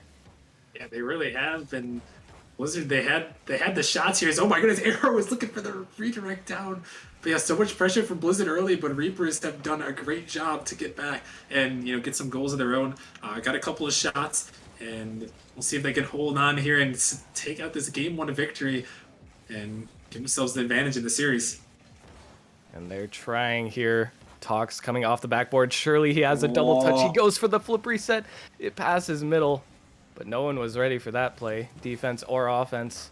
Still the shots coming through, and so many shots already at 10 here, but the ball's going to go the other direction, and Arrow just sneaks one in past the entire Blizzard defense. Yeah, and Arrow, he's such an improved player from last season. His MR didn't go up too much, but his skill honestly has, and he puts in the game winner there for the Reapers. And really, I know the Reapers have won this game, but I gotta go back a second. When Toxic was going out that backboard, I was getting flashbacks from his nominee for goal of the season there, where he had that insane read off the backboard. I think it was like triple tap. He had a flip reset With off the the flip backboard. reset. Yeah, with the flip reset last season, and I had flashbacks for a second. If you would have hit that, I would have freaked out. But the Reapers, I mean, what a great job by them to come back and win that game after going down early in the series. And I mean, just a great comeback and a good counterattack on the end. Again, that's how you beat Blizzard. You got to counterattack their offensive pressure, with some counter plays of your own, and that's exactly what Reapers did, and it led them to the victory. So great start here for the Reapers. The best start you could ask for if you're the Reapers. After that first minute and a half, 2 minutes of pressure where Blizzard was able to gain a lead, Reapers really put clamps on everything Blizzard was trying to set up, especially Insanity there in the last game. Could see he had 5 saves, and most of those were not incredibly difficult saves, but he was in a fantastic position to deal with them and also get follow-up touches to prevent Blizzard from pushing forward. Now we have to see if the Reapers can continue to hold on, because I expect Blizzard's aggressiveness to only ramp up. They're never a team to just sit back and let the other team do what they want. They will push forward. They will press the issue as they're doing here. Arrow forced to make an awkward touch. That one's awkward once again. Insanity can't make the touch. He leaves the game. Everyone's leaving the game. What happened? Well, it looks like someone lagged out, or sources lagged and everyone left. So, that was interesting. I think everyone just kind of realized, and that's the reason why that ball flew in front of the net. I was a little bit confused too. So, I guess the one lagged out, we restart, and it's like it never happened. What happened? I don't know. I thought what happened was that Insanity backflipped when he thought he couldn't make the touch, and he just immediately left the game. That's what I thought too. I thought he was rage quit. He said, "I can't get this touch. I'm out." I thought I was watching one of my own ranked games from the third-person perspective there for a second.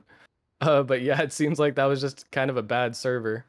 I obviously, well, it's hard to notice it when you're not playing the game, but surely the players know best, and we will get this one underway once again. Nothing happened so far. Maybe an opportunity for Blizzard to score, but it didn't really look like anyone was ready anyways. So we will just reset the clock, reset the goals, the lack of goals, from a 0-0 to a 0-0, and what a bump on Insanity there. But that's not the best touch middle.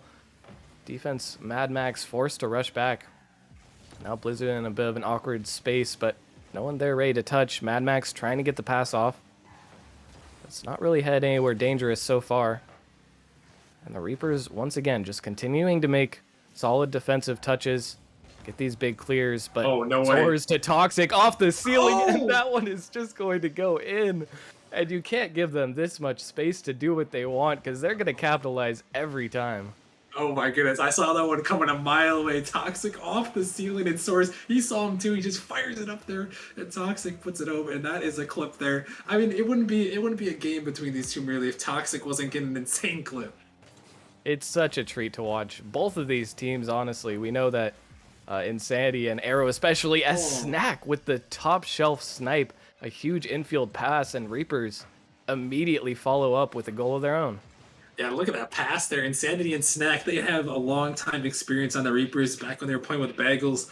And I believe Luca may have been on the team at some point around there. But those two have some insane chemistry with Insanity and Snack, and you saw it there again. And yeah, Blizzard's not the only one to chemistry. These guys got it too. And there's a reason they made the grand finals last season. There definitely is. And once again, going back, they did have to play with their sub in Zin, who is by no means a bad player, but No. you know, it always hurts to not have your full roster, especially for a series as important as that grand finals was. Now Reapers looking to close the advantage, but the Musty Flick actually going to go under the pre-jumping defender, and Blizzard retakes the lead. Soares just kind of sets this one up and gets it by the last defender. Max, he's going to just secure it. I mean, why not? You know, that's the type of guy he is. Going to lock it down. But yeah, Blizzard coming right back, answering the call, and they're back out in front here.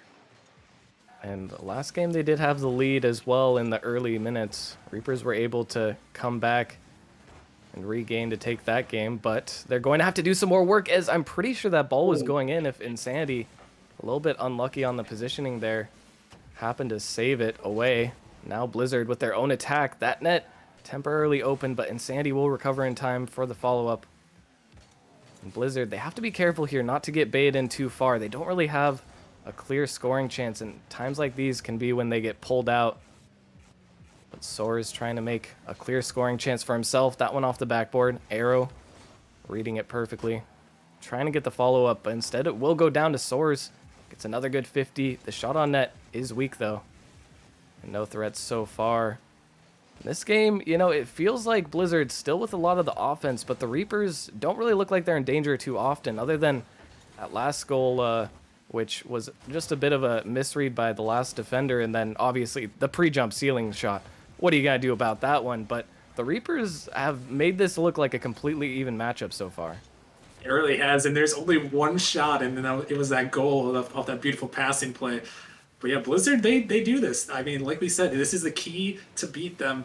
You know, if you can counterattack on Blizzard, get them a little bit over-aggressive on offense, you can definitely win the game. And I mean, Reapers are trying to play that strategy perfectly right now, and I think that's why the main reason why it's felt so even, because they're just waiting for these counterattacks, and it just almost feels like one of these times they're going to catch them off guard and tie this game up at any moment. It does feel like that could be close by, but that pinch, unfortunate off the defender there. And Tox will get a goal from a play that I'm sure we've seen plenty of times, but Insanity on the challenge back just really shouldn't be getting that touch there. Yeah, that's one of those things, you know, you try to cut off the offense in the midfield of a high attacking team like Blizzard, and sometimes that can happen. You hit it the wrong way when you're trying to challenge back, and this one, a kickoff goal is going to go in for Mad Max. Cheating up really far and putting it in, and a 4-1 affair is, yeah, you see, he gets the bump, and oh my goodness, he bumps his teammate out of the way. I couldn't even tell that's what was happening the first time, but he bumps his teammate out of the way, and yeah, that's a Blizzard goal right there for sure.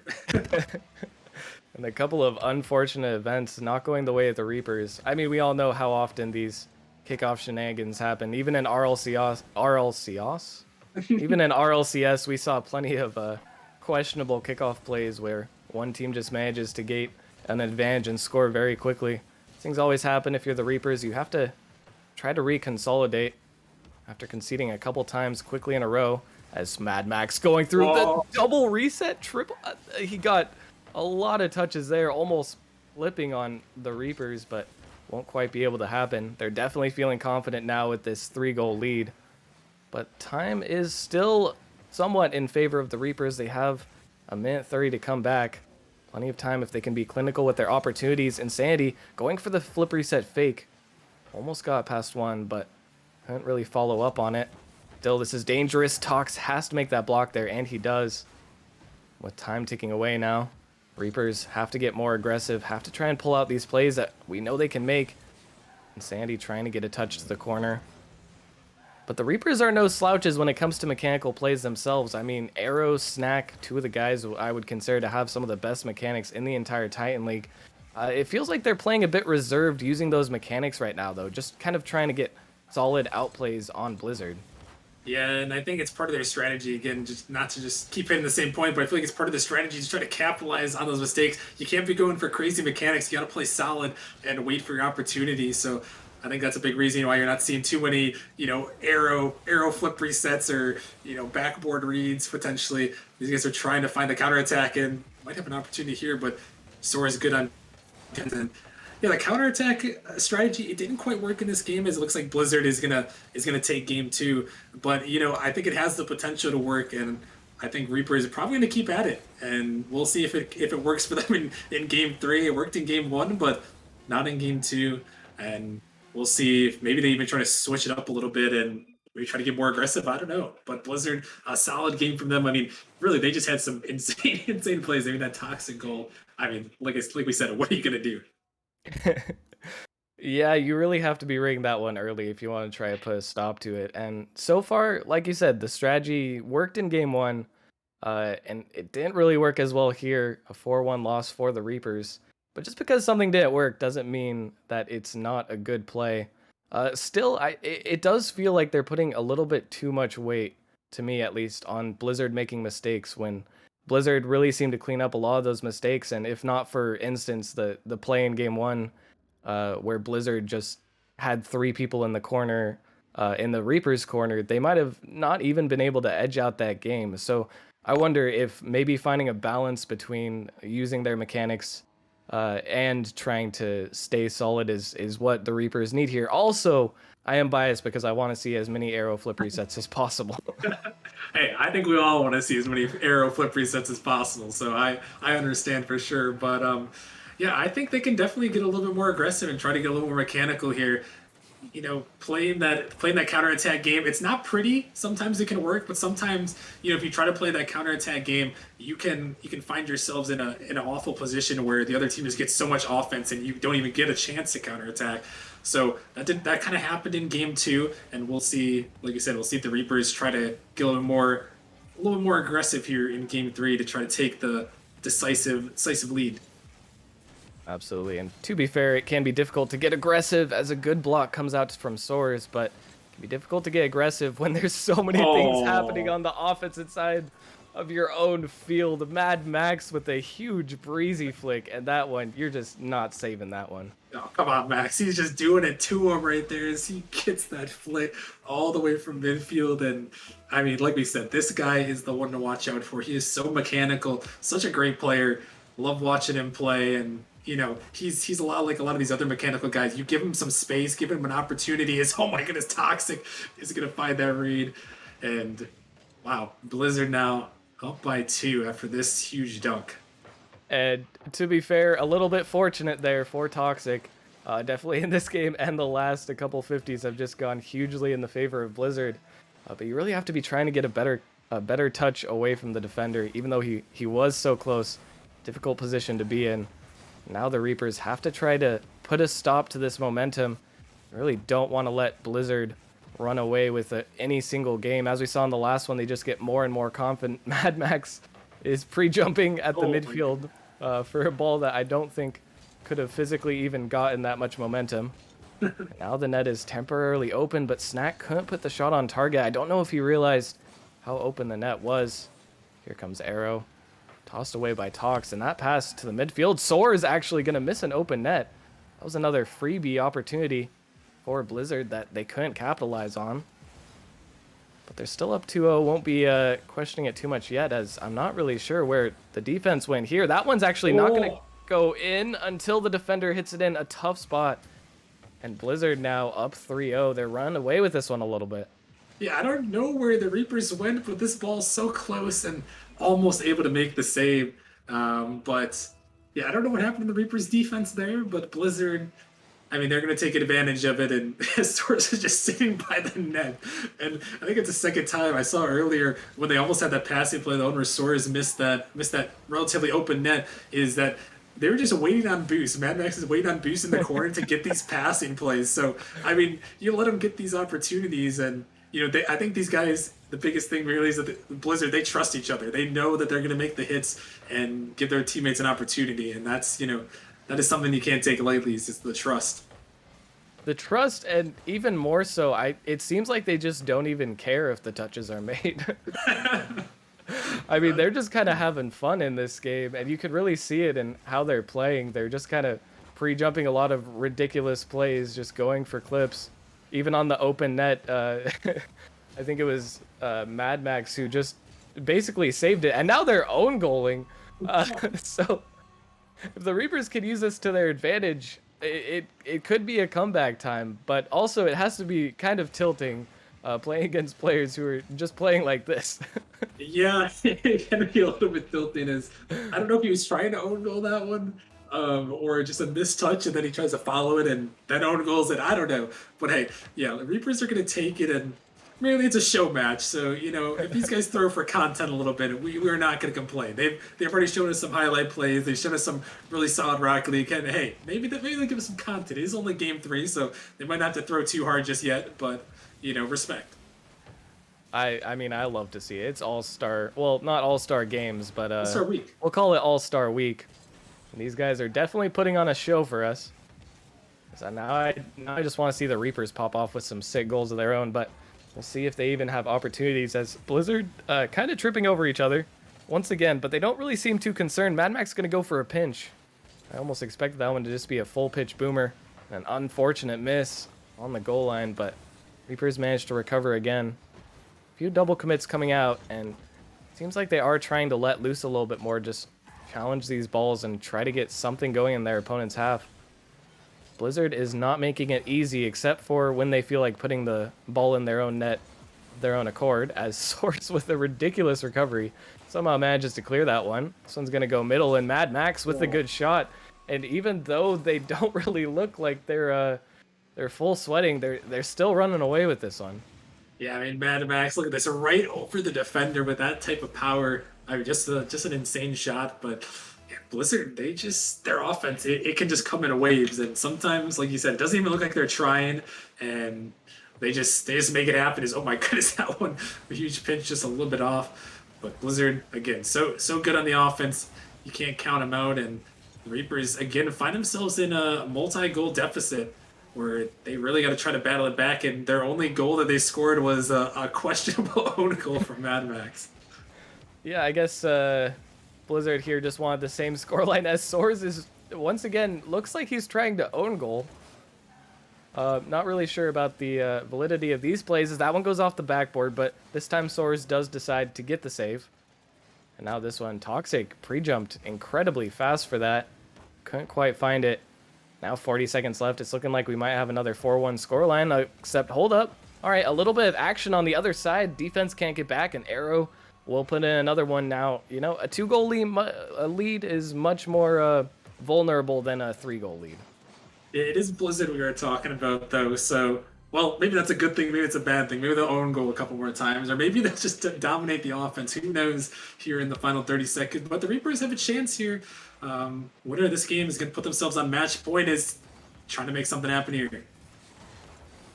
And they will try to fight back, but that one's almost head in their net. I think Insanity might be able to get back. He will get a pinch that goes absolutely nowhere.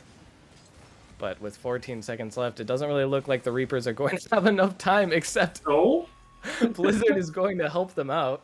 And 10 seconds, Blizzard might be trying to lead us into an OT, perhaps? Perhaps.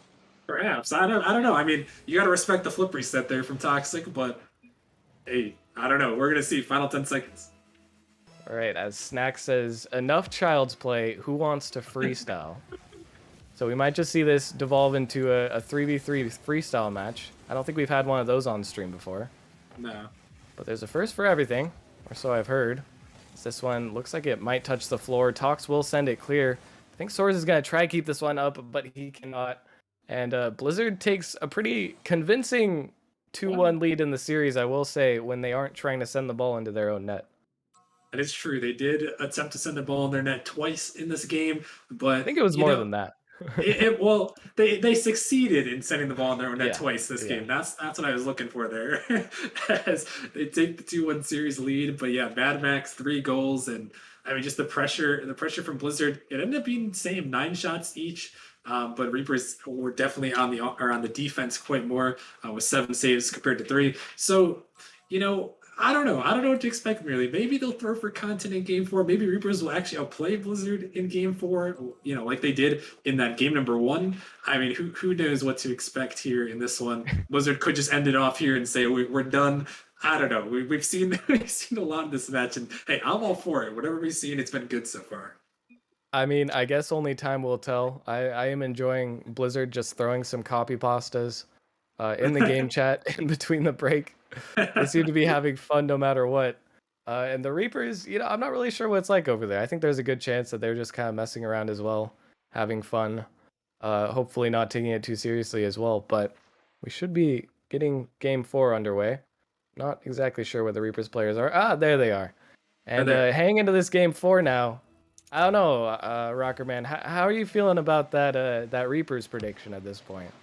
The Reapers, they looked good in game one, and they seemed like they had some opportunities despite Blizzard's insane offense in game two. But heading to game four here, we're gonna need something. We're gonna need Reapers to really just peak on them, or maybe Blizzard to throw for some content even in this one to send us to game five. I'm all for predicting the underdog. Is this one is going to go in for Blizzard, and you just can't make overcommits like this. Otherwise, Blizzard is going to capitalize. Arrow can't make the touch, and it's just a free net for them, and that's what happens against Blizzard. You make one mistake, and boom, capitalize. Yeah, you really can't miss those reads. Unfortunately, it looked like Arrow was actually trying to read a block, perhaps as well as the bounce. So he's left himself in an awkward position. But Blizzard, so far it doesn't look like they want to go to Game 5, but time will tell, as they do seem to have control of this series.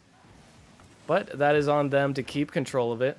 They will get a nice defensive play here. Mad Max getting a double flip reset out, trying to at least. This one will be sent back into the Reaper zone.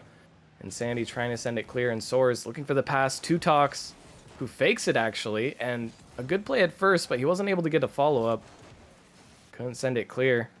This one will go up once again for the Reapers, and Sandy trying to get a 50, gets a great 50 middle, but Arrow wasn't in position to get the shot, only the demo. And now Soars will have a free ball.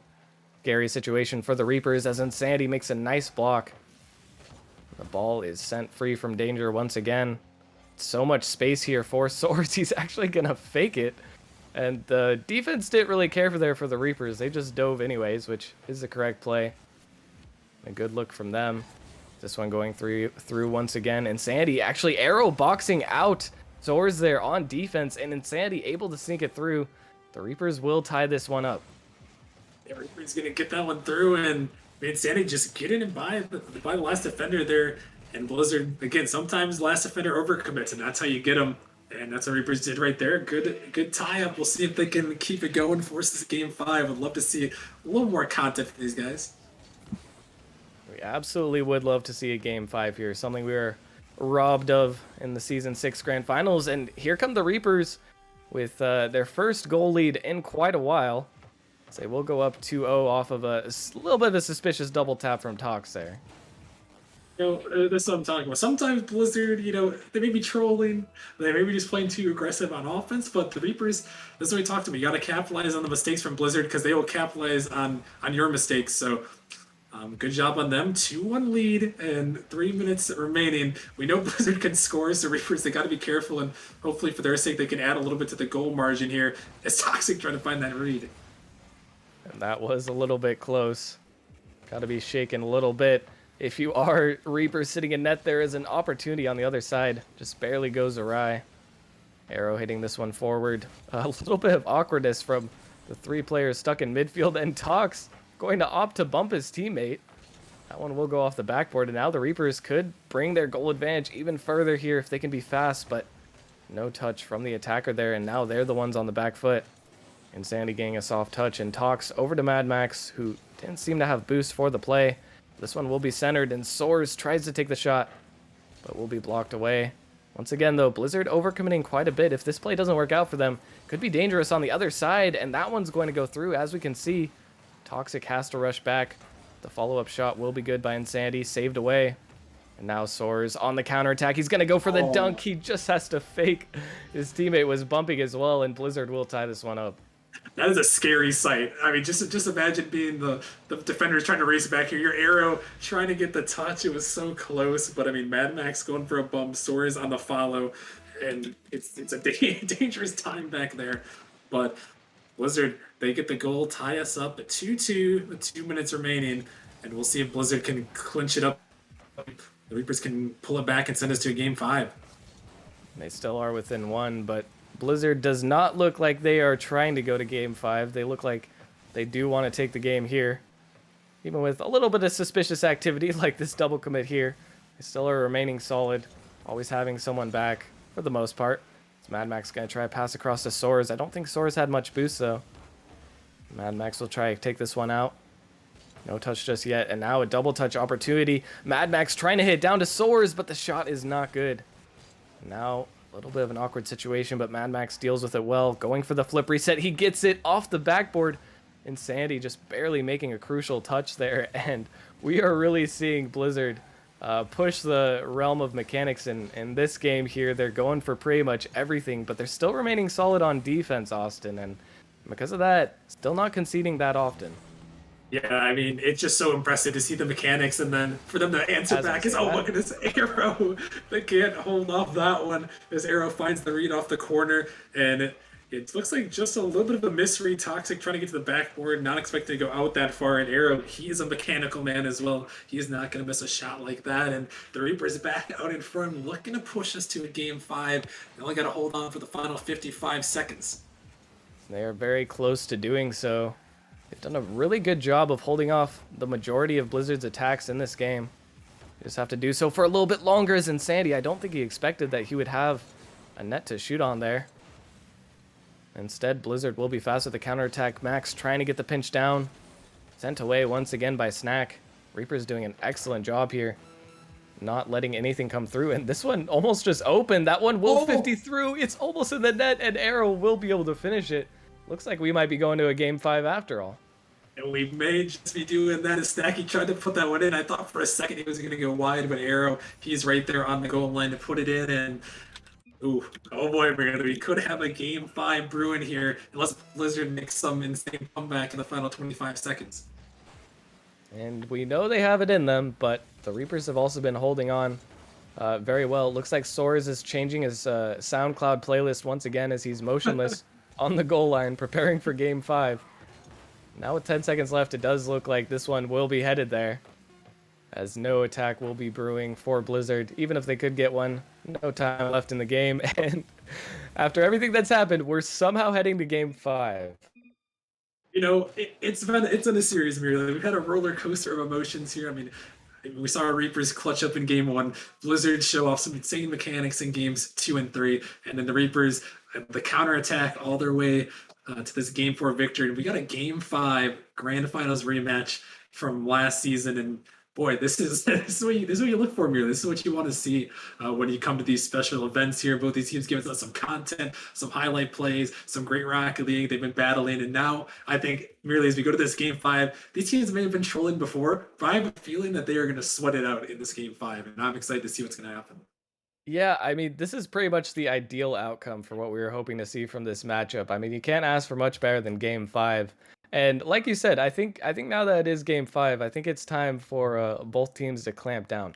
Or counterpoint, it means that it's time for Blizzard to say, "Oh, game 5, the clips are worth even more. We got to go for as many as possible." That's true. But I wouldn't be surprised if they're going for them and start to pull them off, because we know not only are these fantastic players at normal times, but they've also got that ice. They've got that ability to be clutch when it matters. And even though this series doesn't matter for all that much, it does matter for the pride. We'll see what we will get into as we start off game number 5 here. Equal footing, and only one game to decide who the real winner of Season 6 Grand Finals. Just kidding, it's Blizzard. But Reapers with a chance for redemption, as Soares actually going to opt to take this one to the sidewall. Looking for a flip reset, looking for a second one, he gets it. Looking for a third, almost. Couldn't quite find that one. I think he was running out of boost a little bit there. But I'm curious, Austin, what do you need to see? What do you need to see in this game? What do you think is going to give either team the advantage once it really comes down to this wire in game 5 and mistakes are of the utmost importance not to make? I mean, Blizzard, they've had so much experience in these intense playoff situations, and this may just be a show match, but like you said, these teams are going to want to win. And I think for Blizzard, they got to play their game, play smart, and it's all about scoring first. And Insanity is going to do that for the Reapers, and that's what you want to see if you're a Reapers fan. Put in that first goal, put the pressure right on the back-to-back defending champions. I hardly need to say it, but we all know Rockerman's philosophy. The first team to score in Game 5 almost always wins. However, we do not have standard teams here in this matchup. I might say that rings true most of the time for some prospect and novice matchups. But in this case, Blizzard, I mean, it doesn't really feel like it matters too much where the scoreline is until it gets past a certain point. They just kind of keep playing their game and they keep generating chances. And if they can keep doing that, then I mean, Austin, this game is very far from over, obviously. I mean, we just know Blizzard can turn on this offense just like that. They can flip a switch and they can score. And, you know, why don't they just do that while I'm talking? On cue, Toxic puts it in. I mean, it wasn't a conventional goal necessarily, but a demo opens up some space. Toxic throws it at the net. It goes in. Blizzard right back in this thing. Some great offense there. And yeah, now we got 1-1 ball game here in Game 5. And 1-1, the score is even once again. Both teams pushing for an advantage here. Insanity trying to get this one through. Arrow can't pop a middle. Instead, Blizzard on the attack. Once again, we've seen it too many times before. But the Reapers, like we've seen before, putting a stop to it once again. Tox taking his time here. Opts for the boomer, and Mad Max can't quite find the touch. This should give an opportunity to the Reapers, but a bit of a toss away from Insanity. He does manage to get the follow-up, but it's over Arrow, who wasn't positioned to be able to take that one properly. It's a pass middle, but Tox staying calm on the goal line. Not going to let that one slide through. And now another bit of a double commit from Blizzard. But they managed to call each other off. Arrow has to make the touch here, but that one's bouncing, not downcing. That one is bouncing dangerously. And this one coming through. Mad Max trying to get a shot on net. Arrow, the clutch save.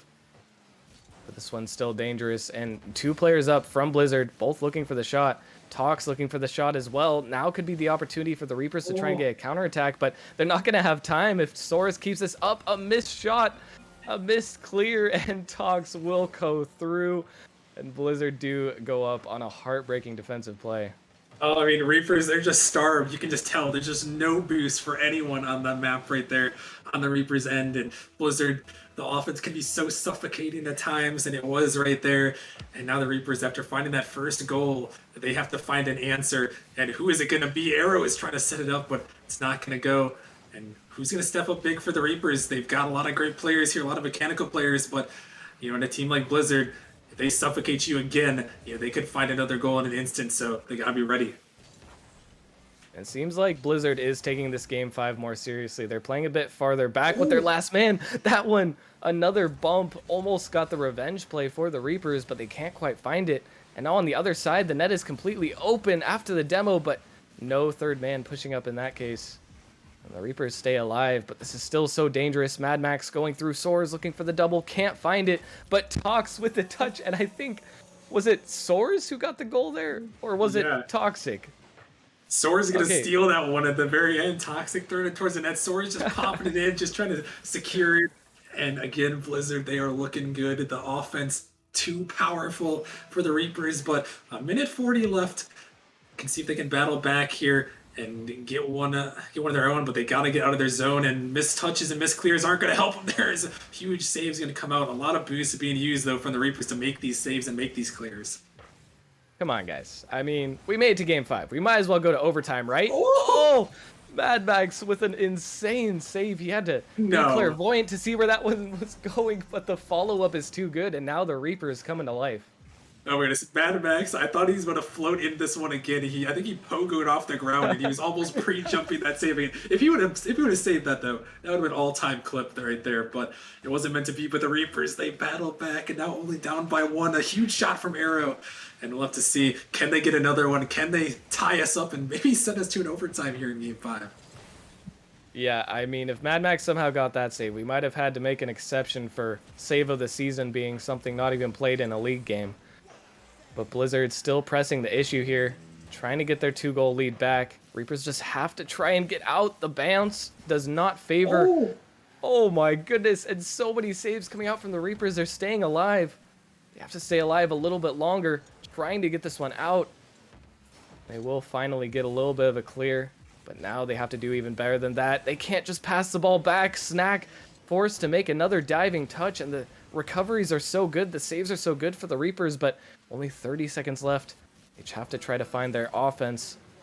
The same kind of skill on the other side of the pitch, as this could be it. Arrow has a wide open net, and he will take advantage. Blizzard overcommits once again.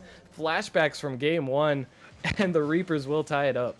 Mad Max, he just dives on that ball. That is psychotic level of offense right there. He dives in after his 2 teammates go. He overcommits, and the Reapers have tied us up. Will we see a game 5 overtime, or will someone end it off in regulation? Oh boy, 20 seconds to find out. Oh my goodness. I thought Insanity got that second reset for a second. If the Reapers ended it off with a flashy goal, now that would be something else. But Mad Max coming through, looking for the full field off the ceiling. Can't quite find it, but he gets the bump. That one's still floating in front of their net. The Reapers somehow managed to come out unscathed, and we will be headed to overtime. I cannot wait for what this holds for us, Austin. Oh my goodness, so what a series, and now we got game 5 overtime, a season 6 grand finals rematch, and Blizzard just trying for these clips, and Reapers are just holding on, but not for long, as Toxic is gonna end it off 11 seconds in, and Reapers, they win it, or excuse me, Blizzard wins it over the Reapers in OT. And Blizzard decides enough is enough. We're just going to put in the final dagger. And a little bit of a disappointing ending, a short overtime, but in the end, what a great series from both of these teams. Both teams look like they were having fun. Both teams coming out, showing what they got, and a much closer series than the last time these guys faced, that's for sure. And plenty of content there, so a great all-star game to end off our last series of the night, but not the last content of the night.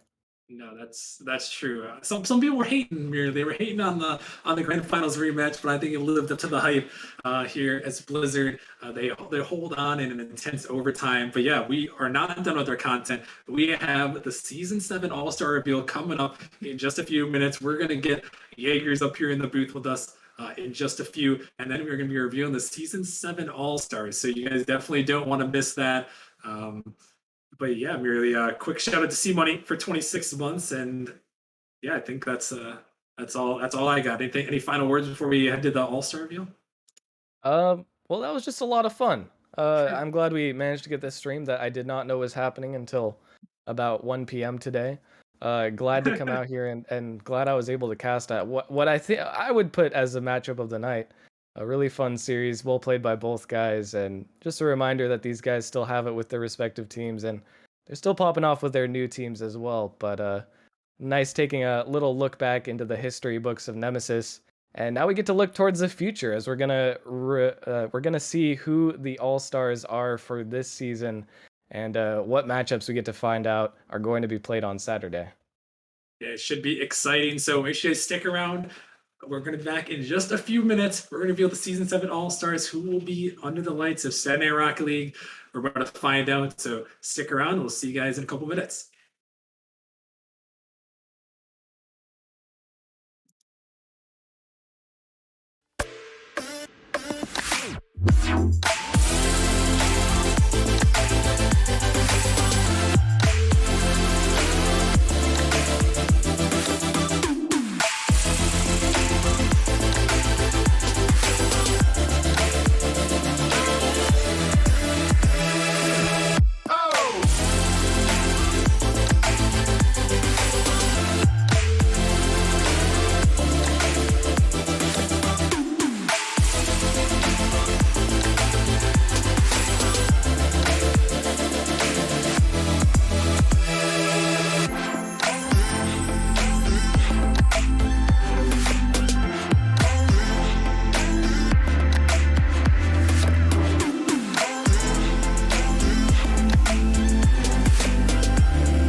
got me burning up. You take me higher. You take You got me burning up.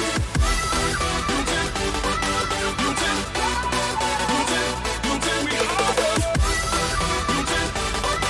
You take You got me burning up.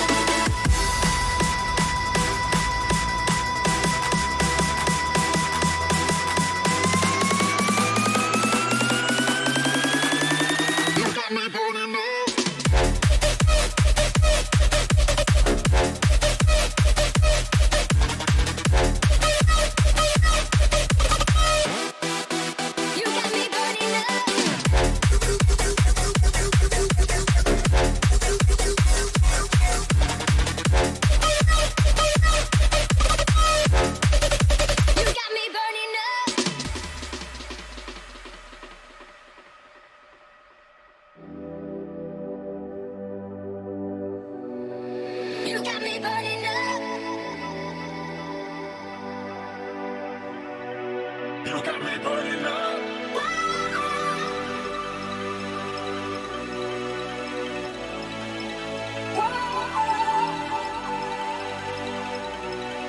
up.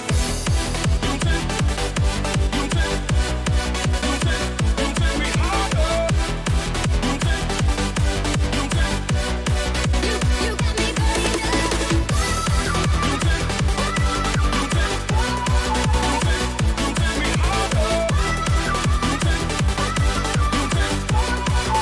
You got me burning up. You got me burning up.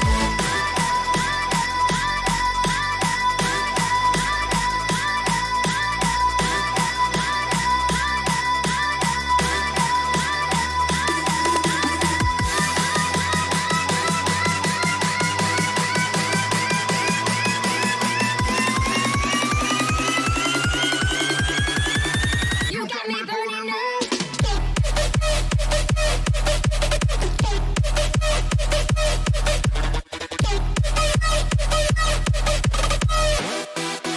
You got me burning up. You got me burning up.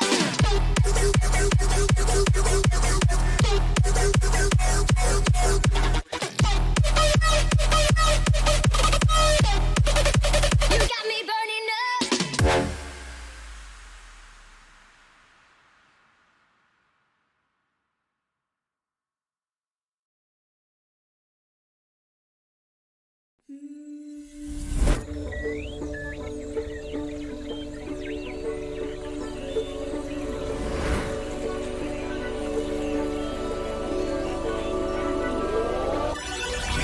Go wandering eyes that I seem to follow can only stay still for some time. I've never aligned with the city's pulse, so that makes it easier to leave behind.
Started to fall, and where were you?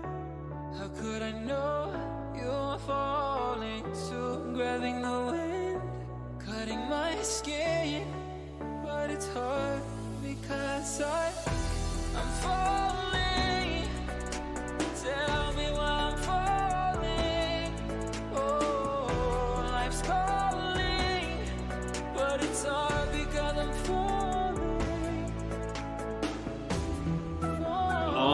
right, everybody, it is the moment you have all been waiting for all night. We've as led up to this. We have the season 7 all-star reveal. I know everyone's excited to get it going. I'm Rockerman, director, back in the booth, joined again by Mirly and also Jaegers. Mirly, we had a banger series, and now we get to get right into the all-star reveal.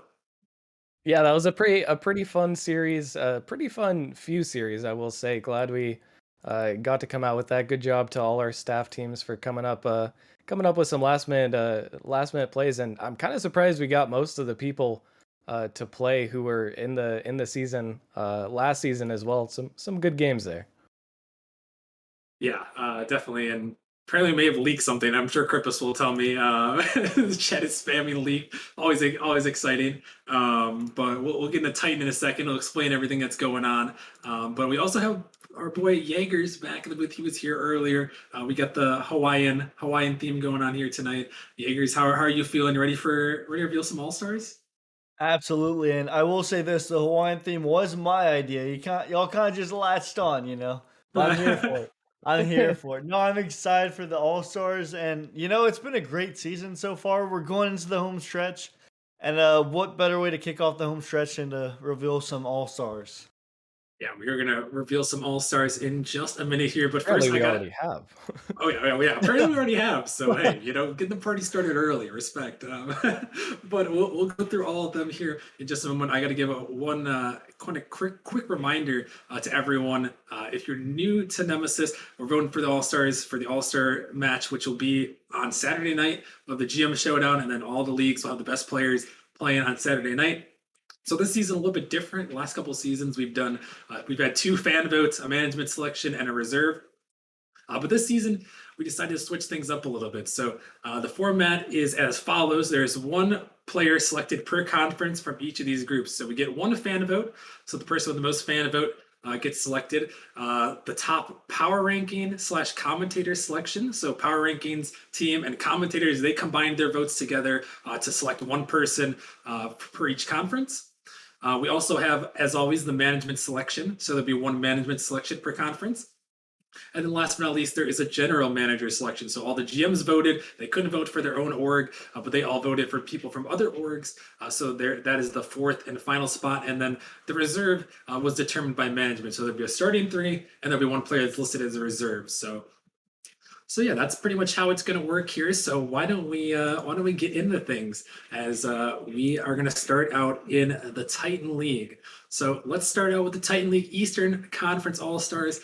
We'll go right down the list here, and then we'll do a little bit of discussion. So kicking things off with the fan vote, 69.8% of the vote, it is going to go to Luca from the Krakens.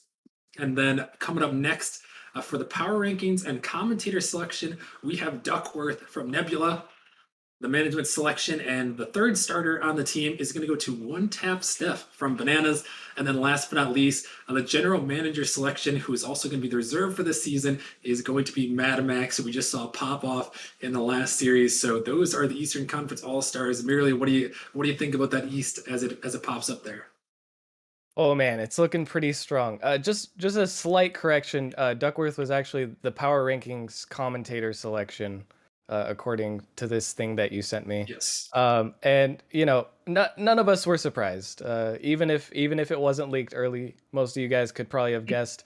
Luca there with 69.8% of the votes, which just completely blows out, I will say, as another leak. I mean, that's just miles above pretty much every single other fan vote.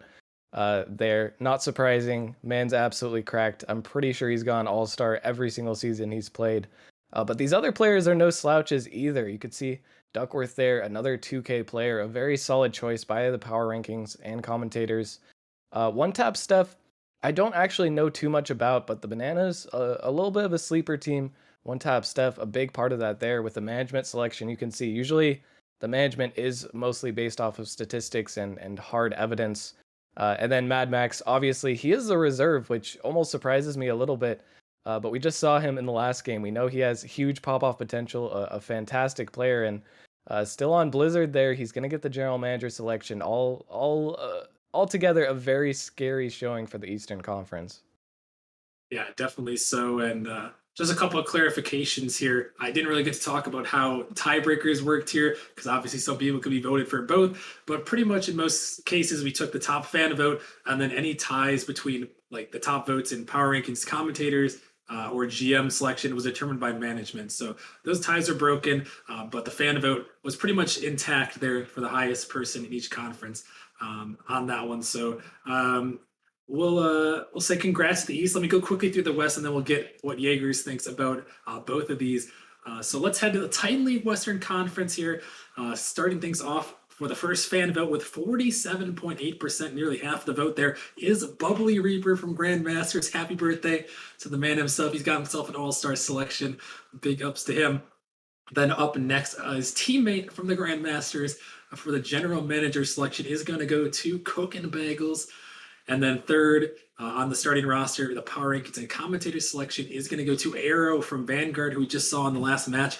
And then last but not least, the management selection and the reserve for this team is going to go to Mans Are Flying from the Spartans. So Jaegers, what do you think of the West here? And how do you think it compares to the East? Well, I think the birthday boy got the second highest fan vote in any league.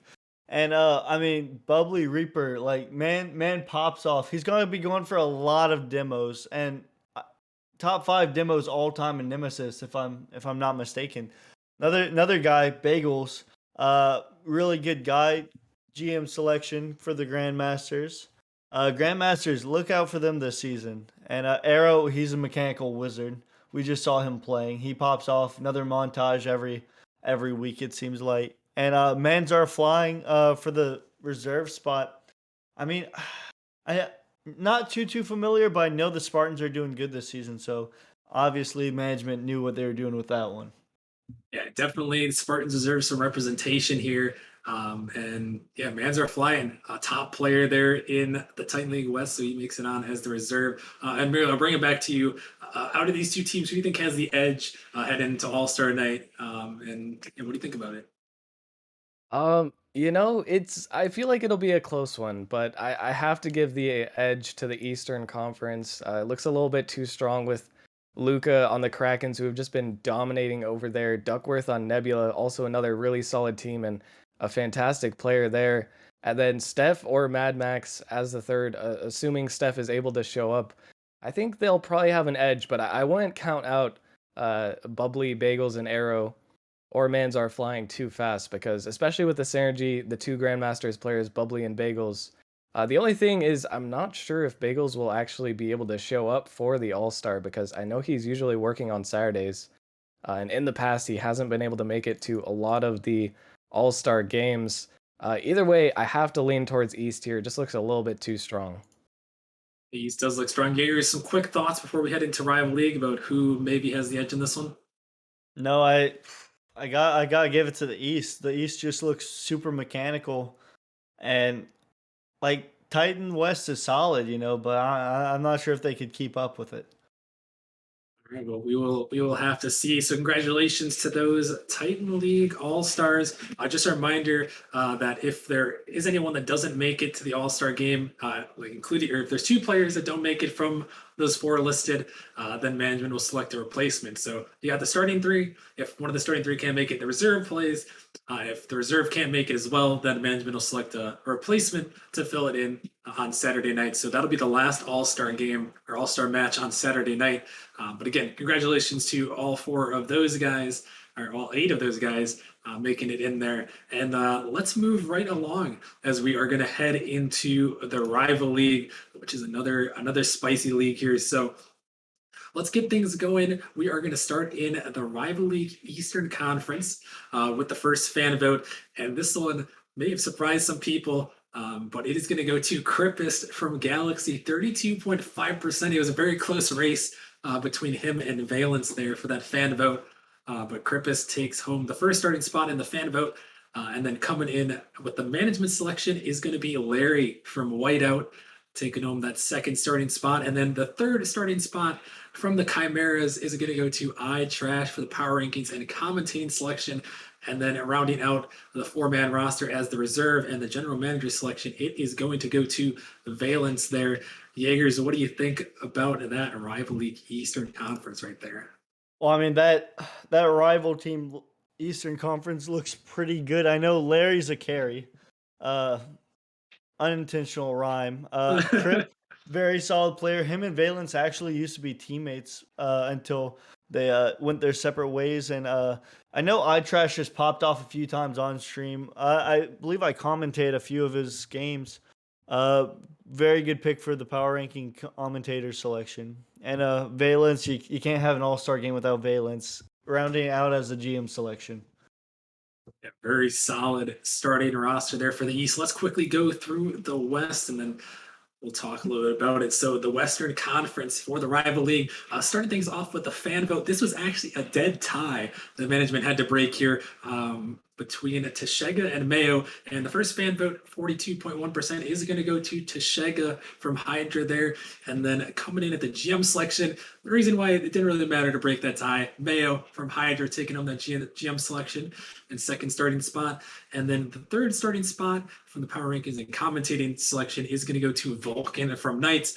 And then rounding things out with the management selection and the reserve for this all-star team is going to go to Nikolou from Distortion there. So there we have the rival league, East and West. Merely, what do you think about the West? And then what do you think about all of them all together? Oh man, well, Tashego and Mayo, we could see there the fan votes in this case definitely know what they're doing because both those players are absolute monsters, and we've seen it with Hydra's results time and time again this season. Tying it up there and having both of those guys in the All-Star game definitely, in my eyes, going to give an edge to the Western Conference. Both very mechanical players, both very gifted on the pitch. Only missing their teammate Seabiscuit for this full All-Star, which a little bit surprising because in the past Seabiscuit has made All-Star quite a few times as well. But Vulcan there as a third, assuming he's able to make it for the Knights, just a great spot to fill in. Another player who's very mechanical, very fast, very solid in the rival league. And then Nikolou on Distortion, I don't know as much about Nikolou as I do Distortion, but Distortion, in the past seasons, they've never really been a team that has been all too threatening, but this season, they actually look like they're giving the rival league a run for their money. So really good picks all around. I think looking at this, I do have to give the edge to the Western Conference with that Tashega Mayo combo. No matter who they go up against, I feel like it would be a little bit imbalanced. But with that said, on the other side of things, Crip, Larry, Trash, and Valence, all very solid players. I can see this one definitely being a battle to game 5. Just think Western has a little bit of an advantage in this matchup.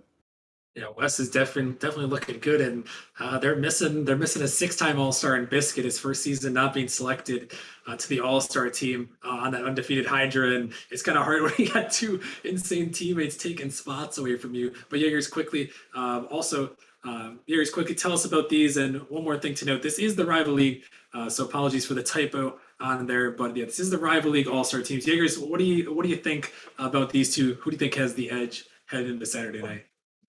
There's so many good players on both sides of the conferences, I guess, but I do have to give it a bit to the Western Conference. I mean, Shega and Mayo have that chemistry, and I mean Vulcan's a very solid player of his own right. So I see it going game 5, but I see West taking it in this one. I would also be leaning towards the West, but I mean the East. Larry and I Trash, not a duo to sleep on right there. So definitely an exciting set of 4 players. So congratulations to all 8 of these guys making the All-Star game for Saturday night for the rival league. And we are going to continue on here, and now we're going to head to the Challenger League, where all 3 of us are home to the Challenger League. We're also all on the same team.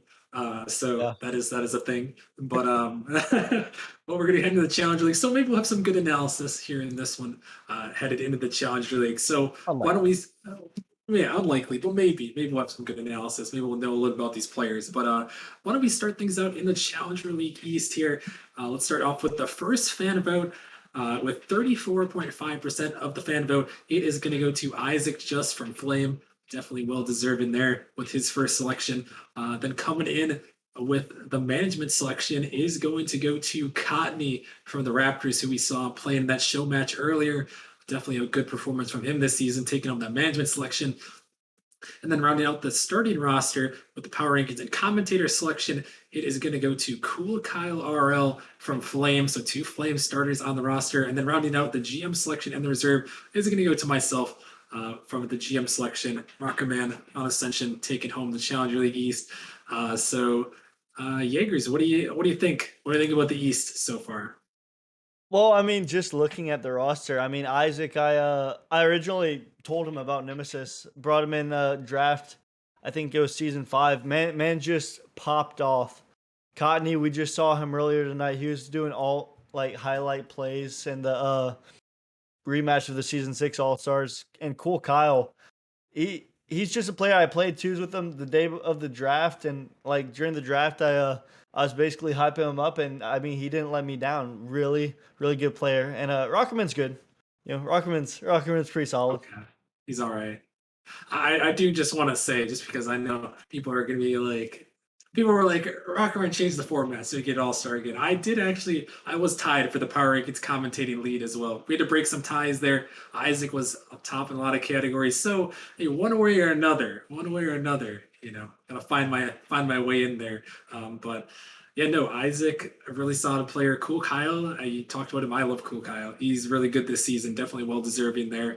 And yeah, that is a challenge of the East. Let's make our way into the West here and see who's going to be going up against the East. So starting things off in the West with the management selection is going to go to Kratos from the Bishops for the management selection. Then coming in second from the Hellcats and the power rankings and commentator selection, it is going to go to Ethan from the Hellcats. And then rounding out the starting roster with the GM selection, it is going to go to Smegalodon, who I guess was on the Assassins, now on Motion, but listed as the Assassins here. And then rounding out with the fan vote winner, 35.7% of the vote, and the reserve for this game, it is going to go to Sands from Assassin. Merely, what do you think about the Challenger League West and Challenger as a whole? Oh, well, as we can see once again, most of these players are from top teams. The one that does surprise me a little bit is Megalodon there on the Assassins. He definitely showed some potential. I think on the Assassins he was a little bit misplaced on that roster, but he very clearly had a lot of individual talent even when he was over there. And now, sorry, where did you say he ended up? He's on Motion now. He's on Motion now. So honestly, that team, Megalodon and Darkrai, could be a little bit scary.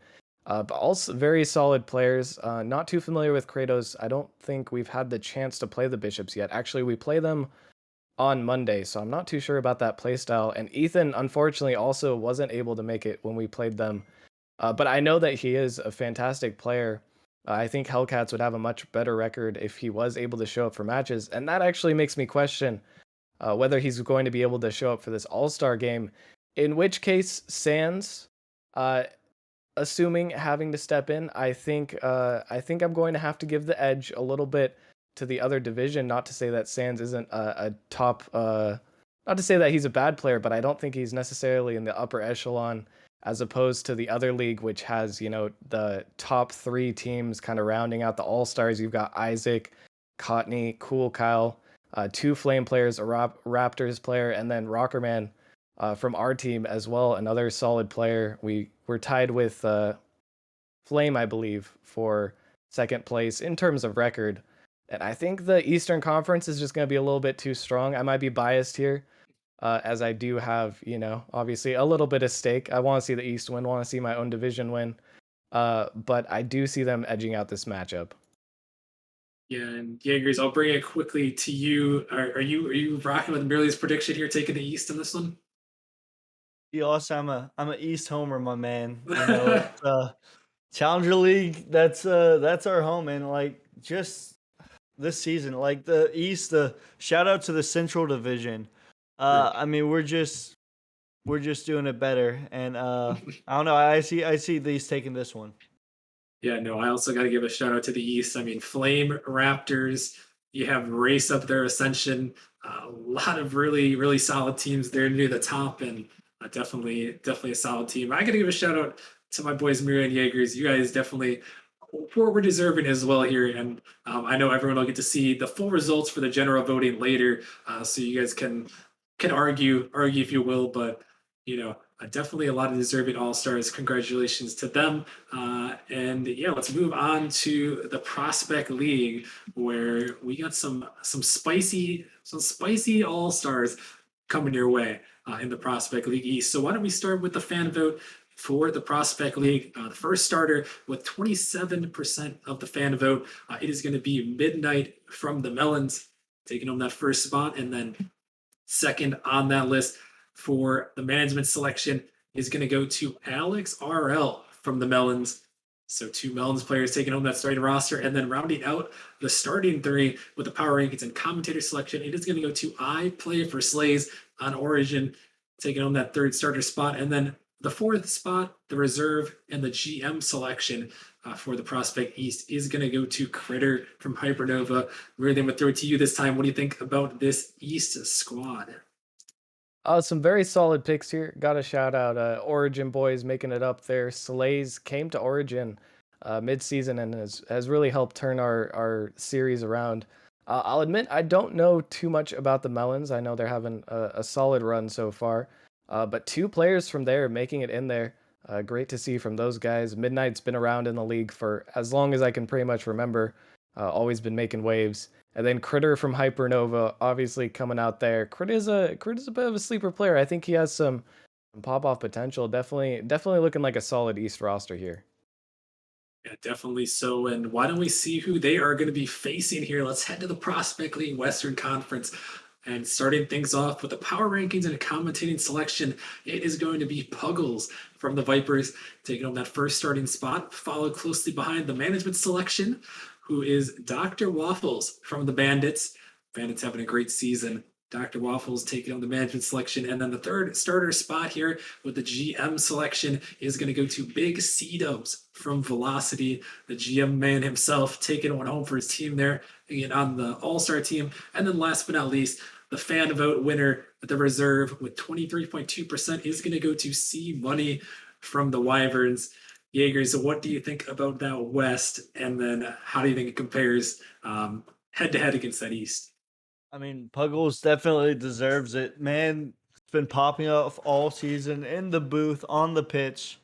Dr. Waffles, I do know the Bandits have been doing really good this season, although I don't know Dr. Waffles too well, but I do know the team's been doing good. And Big C-Dubs is one of those players that's been around for a while. I believe he's actually the GM of Velocity, if I'm not mistaken. So he definitely. Oh no, he can't even vote for himself. That's crazy. No, you So couldn't. GM's just deciding to go with him, and C Money, 23.2% of the fan vote. Good stuff, big dog. That's all I have to say about that. Yes, sir. C Money clutching up for that fan vote, locking in that fourth and reserve spot for the Prospect League West. Merely, what are you thinking? What are you thinking of these 2 teams? Who do you think has the edge going into Saturday night? You know, I love to roll with my East homies, but you know what I think is gonna happen? I think Big C-Dub's gonna show up, make some big C-Dubs plays, and he's gonna get the dub for the Western Conference. I can see them winning, and with the support of Puggles and Dr. Waffles, I think Midnight, Alex, and Slays and Critter potentially will put up a good fight, but I think West is gonna take this one. Merely we don't disagree often, but this is gonna be one of those times. I see East taking this one. I mean, Alex, I'm pretty sure he's like 1,500 right now, almost 1,600. Midnight, a perennial goat. I play for Slays on Origin. Dude's a monster on acceleration. Won back-to-back chips merely. And I mean, Critter, everyone loves the guy, So it's like I don't know. I see it being close. East taking it in a sweep, but yeah, no, that's all I have to say about that. See, I knew it was a controversial opinion, but I believe in it. I believe the West takes this.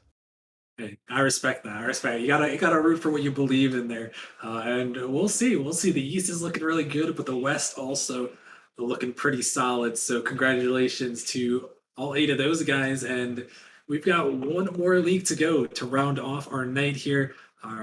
So let's head to the Novice League, where we have the Eastern Conference All Stars for Novice. Let's kick things off first with the GM selection for the Novice League East, that is going to go to Icarus from Frost, a very solid player there. Then coming in at the management selection from Genesis, now actually traded over to the Ninjas, it is going to be Flight Knight making his way on as a second starter spot.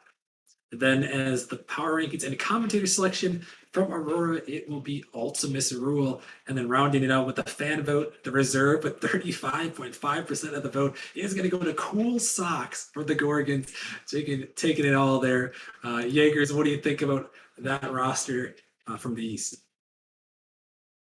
Yeah, no, that East roster is pretty strong. I do know Flight Knight's a good player. Icarus, one of those players I like watching on Frost. Ultimate Rule, I actually played a few twos games with him. Sometime I don't even remember when. And I mean, Cool Socks. Cool Socks with 35% of the vote. Hashtag Cool Socks in the chat. Hashtag Cool Socks in the chat. He makes it in Cool there. Socks in the chat. He makes it in there as reserve. Respect to Cool Socks. And shout out to the rest of these guys making their way in to the All-Star game. Icarus, Flight Knight, Ultimus, that is a good roster there for the East. And why don't we head on into the Western Conference, see who they're going to be playing against in that West. So let's kick things off with the fan vote. At 29.9% of the vote, it is going to be Jeff Masters from the Whelps. Then as the management selection from the Ninjas, MB Outcast 02. That man is insane. We'll talk about him a little bit. And then power rankings and commentating selection rounding out the roster. We saw him in the show match early. It is Jolly Rogers making his way back. So back-to-back all-star games there. And then rounding things out, the last one, the GM selection and reserve, it is going to go to Irosa from Acceleration. So that is the West there. Merely, what do you think? And how do you think it compares to that East? Well, it looks like a solid roster there. Jeff Masters, not only is he a goated commentator, but also a very solid Rocket League player. Definitely deserving of edging out that fan vote, in my opinion. MB Outcast, been around for a minute on the Ninjas there. Another great player. Jolly Rogers, I mean, we all know the guy. He was All-Star last season as well, coming through with yet another one. I can't remember in what direction. I don't know if you remember, Austin, who won the All-Star game last season. Do you remember actually? The West is 4-0 against the East all time in All-Star games in Novice. So Jolly Rogers, he's already won in the Western Conference. Well, assuming he was in the West last time. Not going to do too much digging to find yes, that. He was. But he was in the Western Conference. I think he was still on Vandals, actually. Yep. So he managed to get the win last season as well. Then Irosa, Acceleration, making it in there with the general manager selection. Another solid player. But I think, personally, this is going to be the first season that the East wins for Novice. I can't really see. I'm sorry, I can't really see the West keeping up with the East here. I mean, Flight Knight, the best Titan player of all time. Okay, maybe a little bit of an exaggeration, but subbing up for a Titan game of winning, obviously, he can play up. But also Ultimus Rule there, actually, a little bit of trivia. I played him in a ranked game not too long ago, around the 1400 range, and I was really impressed with what I saw. Actually, at first, his name was slightly different, so I didn't even think it was him because I was like, "No way, a novice is playing like this." So he's got some skills himself, and with Icarus Frost on Frost there to back them up, and Cool Socks in the reserves there, I think he stakes this one. I'm gonna be honest. Ooh, Jaegers, you East homie and all the way down here, or you gonna pop around and disagree with Merely again? Well, as much as I love the East, I love disagreeing with Merely even more. And it turns out this is probably one of the easier decisions in my opinion. You're going against Jeff Masters, Merely, the #1 overall pick for Novice, the man who's been popping off. You're gonna go against him? Oh my goodness! And MB Outcast, Jolly Rogers, and Iruz. Yeah, I don't know Rozu, but he has to be popular. He has to pop off to be able to be a GM selection. So I mean, I don't know. I don't know. Like this, merely, I'd put money on it that West is gonna take this one. You want to put money on it? I kind of do. $10. Let's do 5. All right, we'll do 5. So you're not that confident. You're confident, but not that confident. We're gauging how confident he was, how much money he's going to bet on it. Anything can happen in Novice, I will say that. He's $5 confident. True. But Yeah, I'll just send you my Venmo right now so you can get ready to send me the money. Well, fair enough. That is the novice league. We're gonna have to see. It doesn't all that matters is when they play on the pitch. You never know what can happen, especially with these two teams. I mean, a lot of great players here, and really a lot of these leagues, a lot of great players that didn't make it in. Unfortunately, we can only get 8 total out of the entire league for each of these leagues in the All Star game. But a lot of well-deserving players from all leagues who made the All Stars. A lot of deserving players who didn't. So congratulations if you did. All Star game going to be starting at 5:30 with the GM showdown. At least that's the plan at the moment. We'll update you guys, but the official All-Star game starting at 6 p.m. Eastern with the Novice League, followed Prospect Challenger rival Titans. So we'll go back to back to back. Should be a lot of fun on Saturday night. Merely Jaegers, I want to hear from both of you guys. One more thing before we go. Which league do you think is going to have the best content now that we've seen all 5 leagues? Who do you think is going to have the best All-Star match come Saturday? Merely, let's start with you.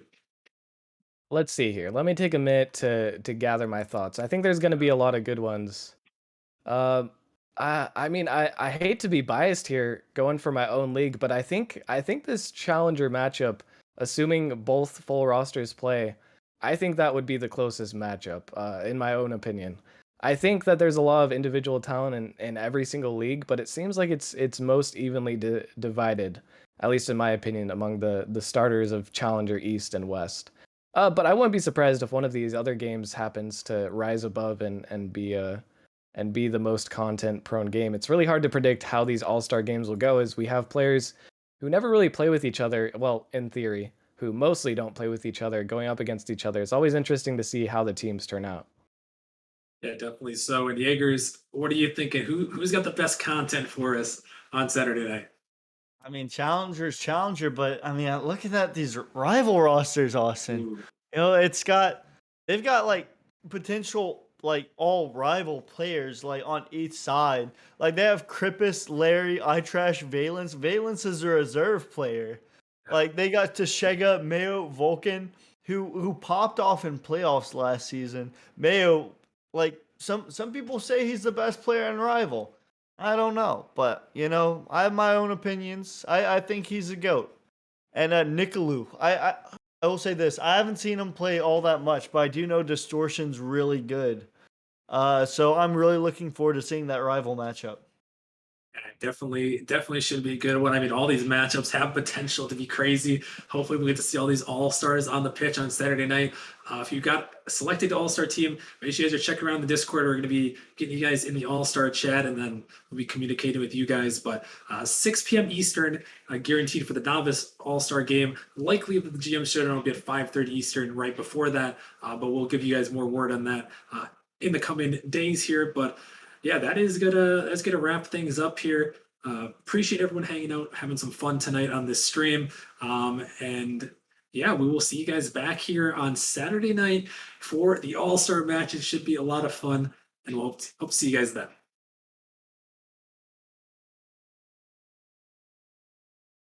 I've been